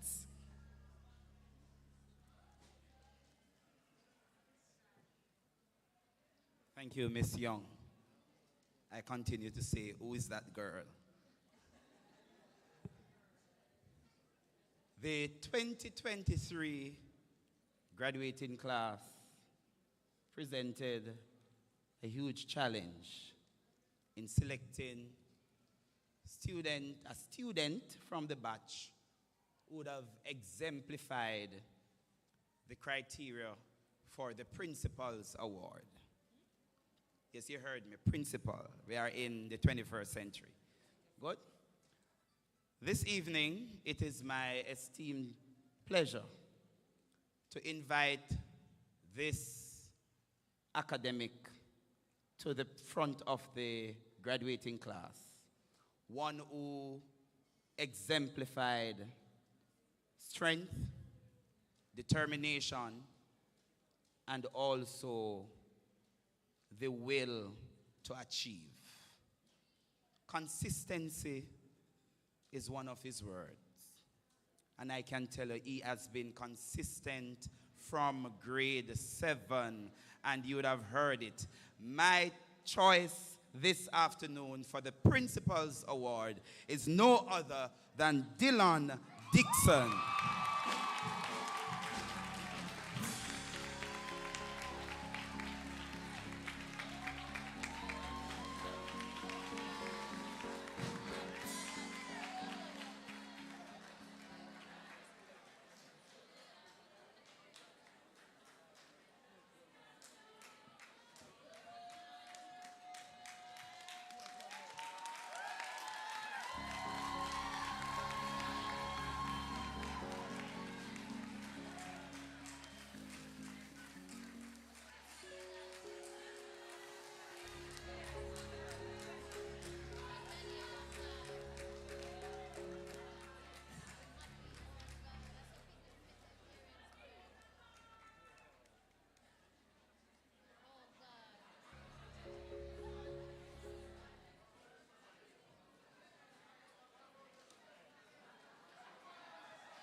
Good evening, everyone.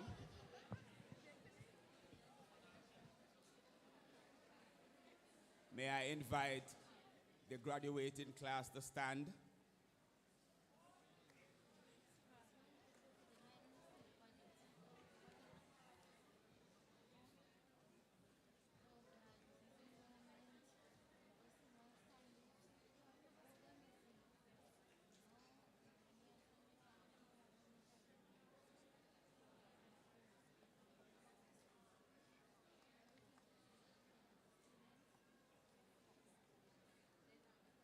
The graduates have received their certificates,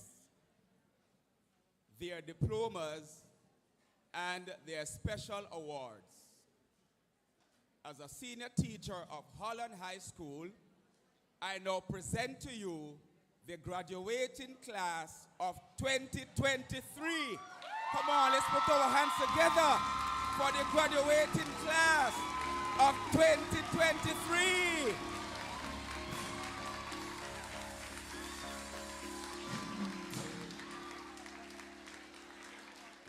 Congratulations, congratulations.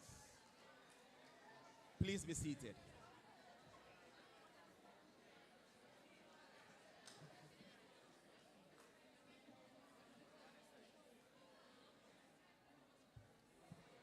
Good afternoon, everyone.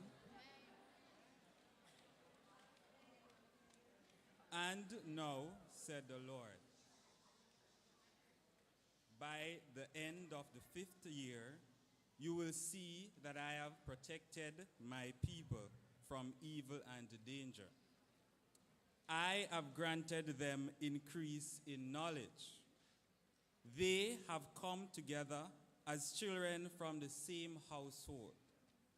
But lo, now it is time for some to go their own ways.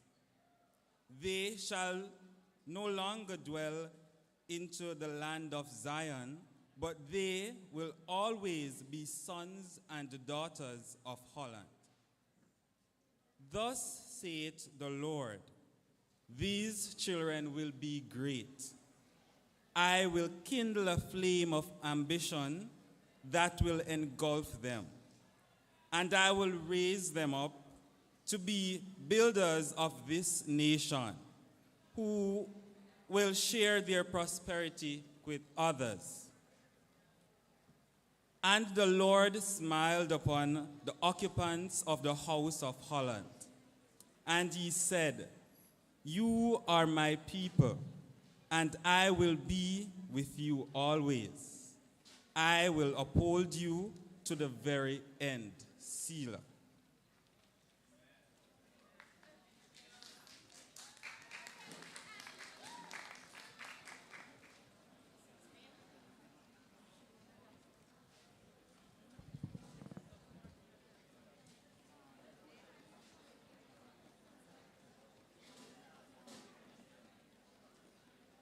This afternoon, we paused and celebrated our achievements on so many levels. We celebrated accomplishments, successes, and mastery. Today, I have the privileged task of delivering the vote of thanks to this August gathering.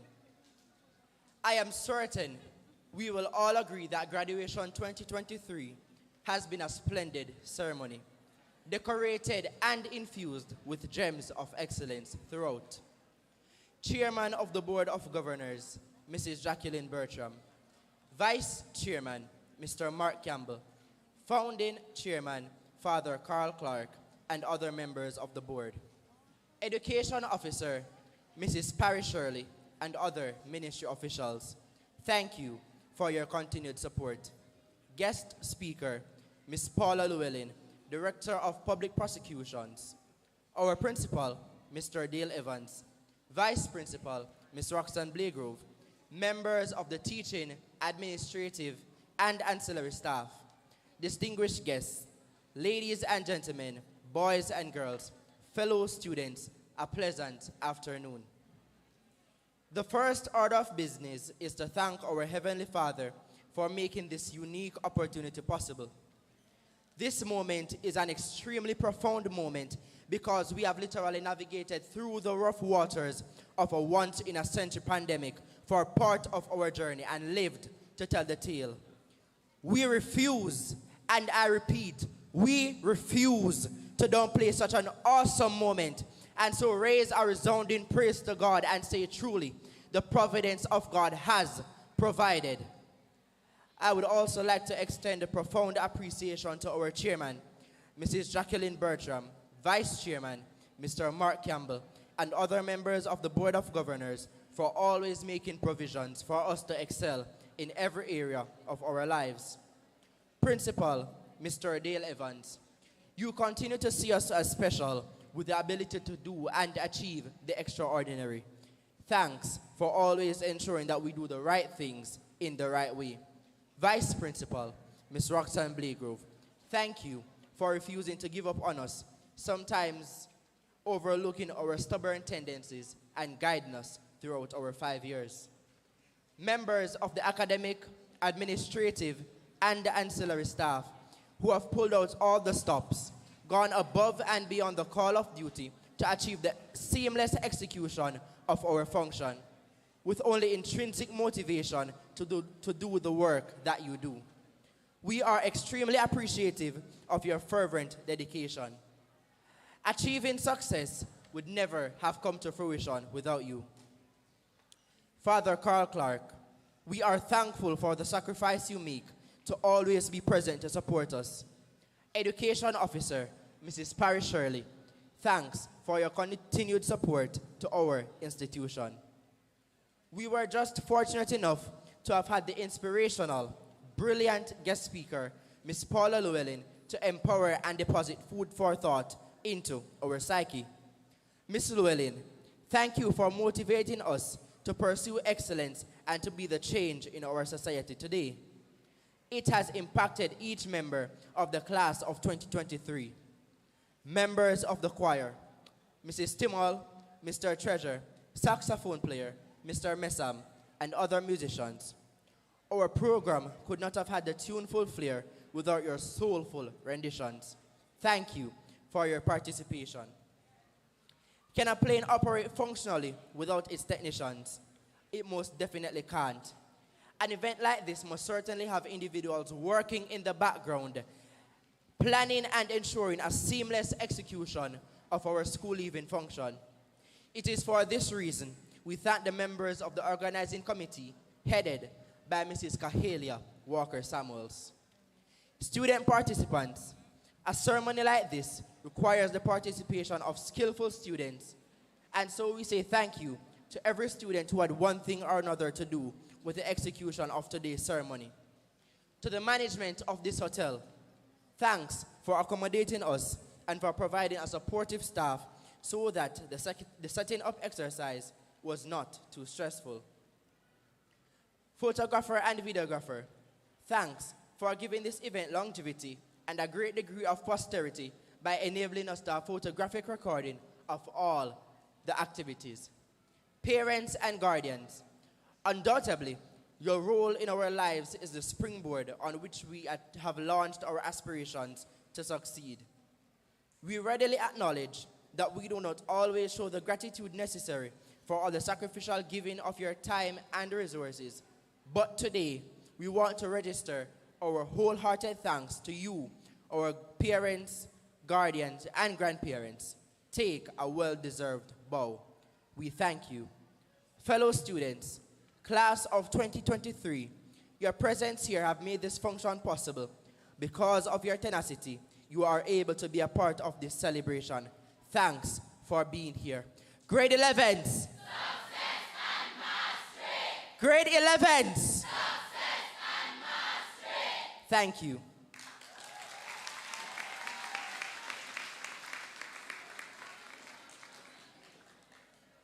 May I invite our graduates, administrators, teachers, staff, other staff members, and past students to stand as we will do the school song.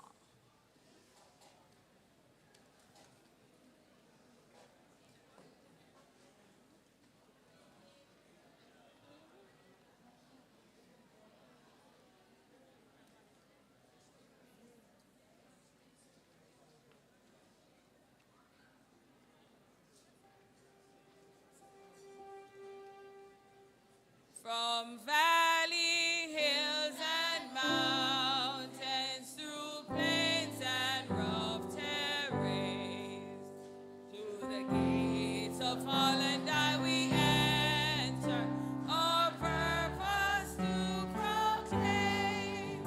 As Christian stewards we abide, self-worth and pride we display, with confidence and our heads held high, united to learn, care, and share. Oh, Holland High, great Holland High, we'll be loyal in all we do, in our classes and all activities. May our talents and skills be multiplied. We all are on a mission to make our school the best. With God above us as our leader, we'll rise above the rest. With love, hope, truth, courtesy, and patience, dignity and honesty will abide. Obedience, kindness, and respect will keep Holland High alive. Oh, Holland High, great Holland High, we'll be loyal in all we do, in our classes and all activities. May our talents and skills be multiplied, in our classes and all activities. May our talents and skills be multiplied. Kindly remain standing while I invite the audience to stand to the national anthem. And we do so respectfully.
Thank you so much.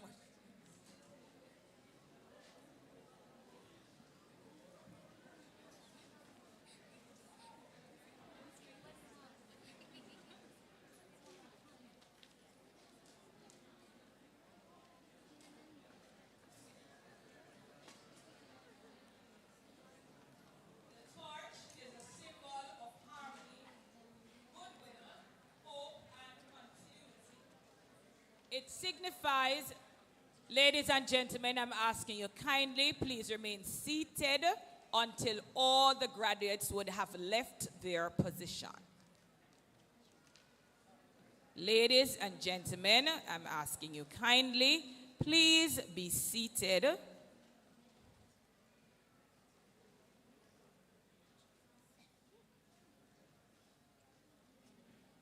Thank you so much.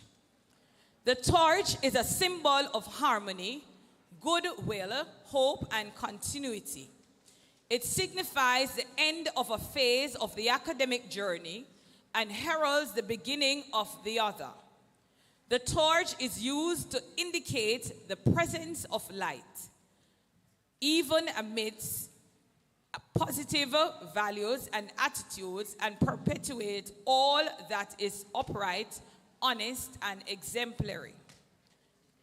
The torch is first carried by our chairman, Mrs. Jacqueline Bertram, who is represented today by our vice chairman, Mr. Mark Campbell, and our territorial education officer, Mrs. Merliana Parry Shirley.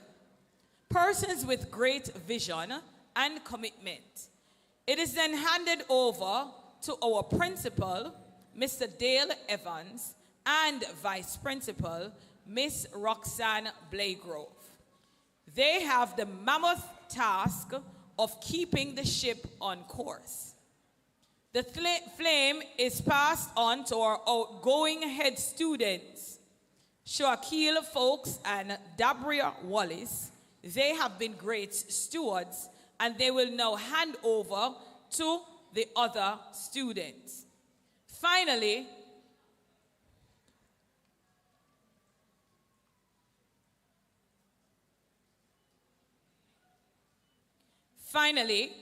the torch will be placed in the capable hands of our upcoming students, of our upcoming student leaders. The eternal flame will continue to burn day and night at Holland High School, symbolizing the undying tradition of excellence for all generations. Just a point to note, graduates, you're being asked to meet on the staircase outside for a video clip before you go. Goodbye, Hollandites. May you ever stay in our hearts. This beam that places itself within our hearts. You call her to our school, you share with us your love. Now you've left us behind, and the stars spell out your name. And it seems to me you've touched our lives like a candle in the wind, never fading with the sunset when the rain set in. And your footsteps will always stay here among Trelawney's greenest hills.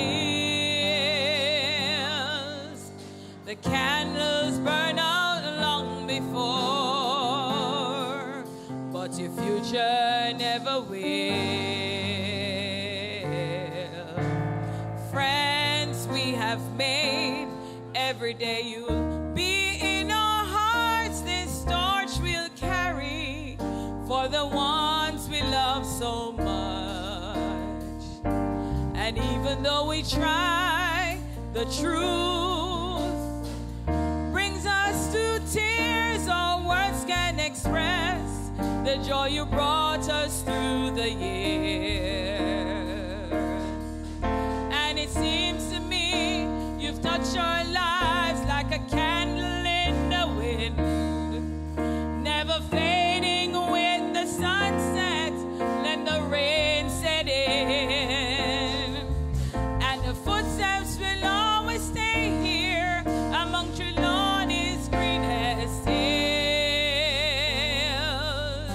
The candles burn out long before, but your future never will.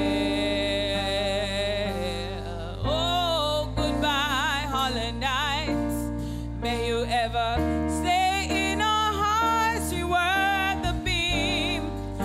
place itself within our hearts.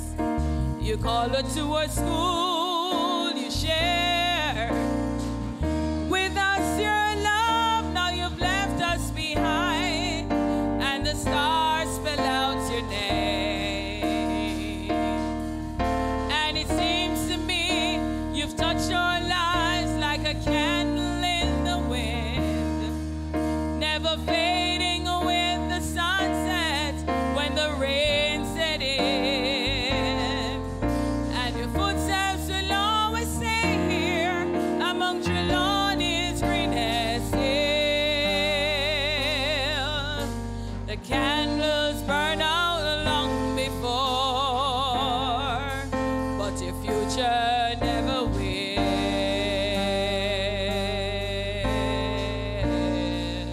Oh, friends we have made, every day you be in our hearts. This torch will carry for the ones we love so much. And even though we try, the truth brings us to tears. Our words can't express the joy you brought us through the years.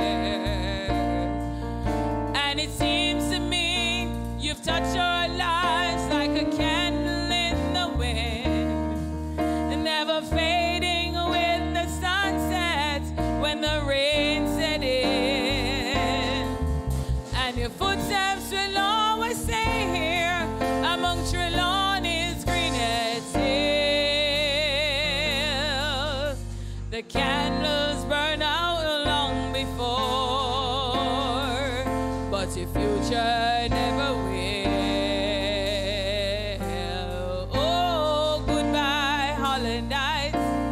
May you ever stay in our hearts. You were the beam that placed itself within our hearts. You call her to our school, you share with us your love. Now you left us behind, and the stars spell out your name.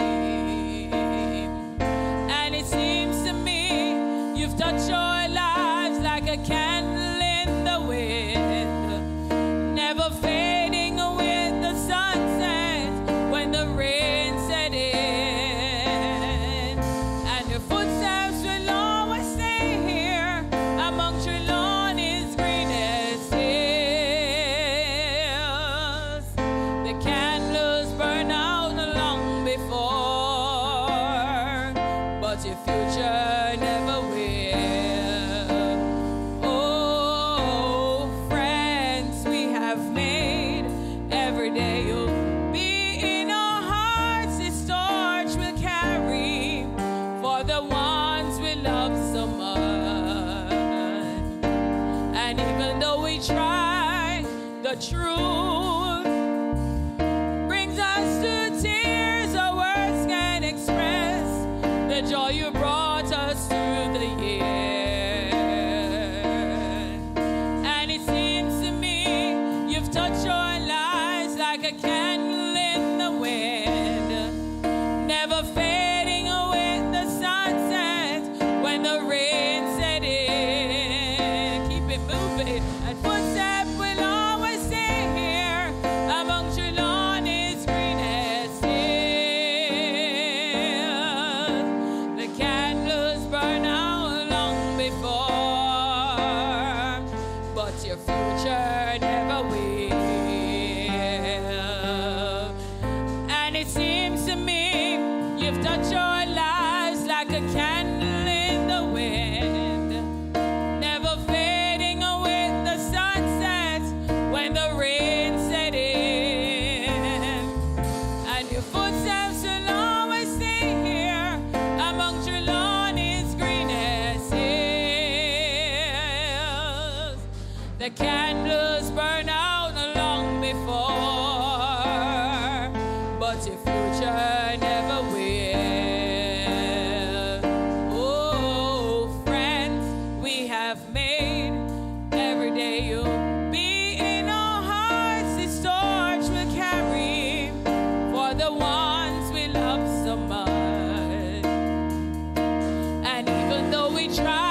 The truth brings us to tears, our words can't express the joy you brought us through the years. And it seems to me you touch our lives like a candle in the wind, never fading with the sunset when the rain set in. And your footsteps will always stay here among Trelawney's greenest hills. The candles burn out long before, but your future never will.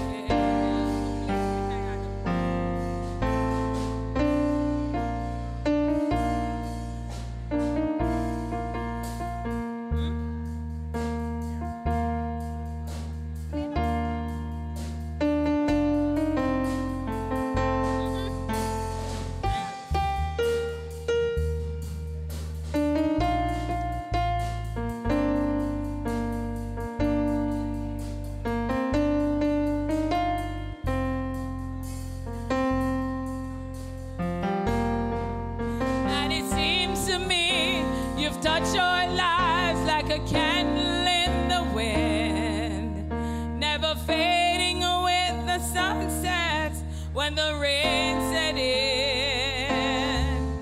And your footsteps will always stay here among Trelawney's greenest hills.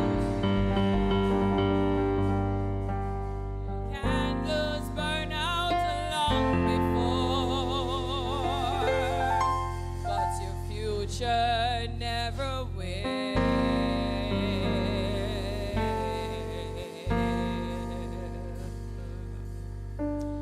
God bless you, everyone. Thank you for joining us for our graduation ceremony 2023. Have a good evening.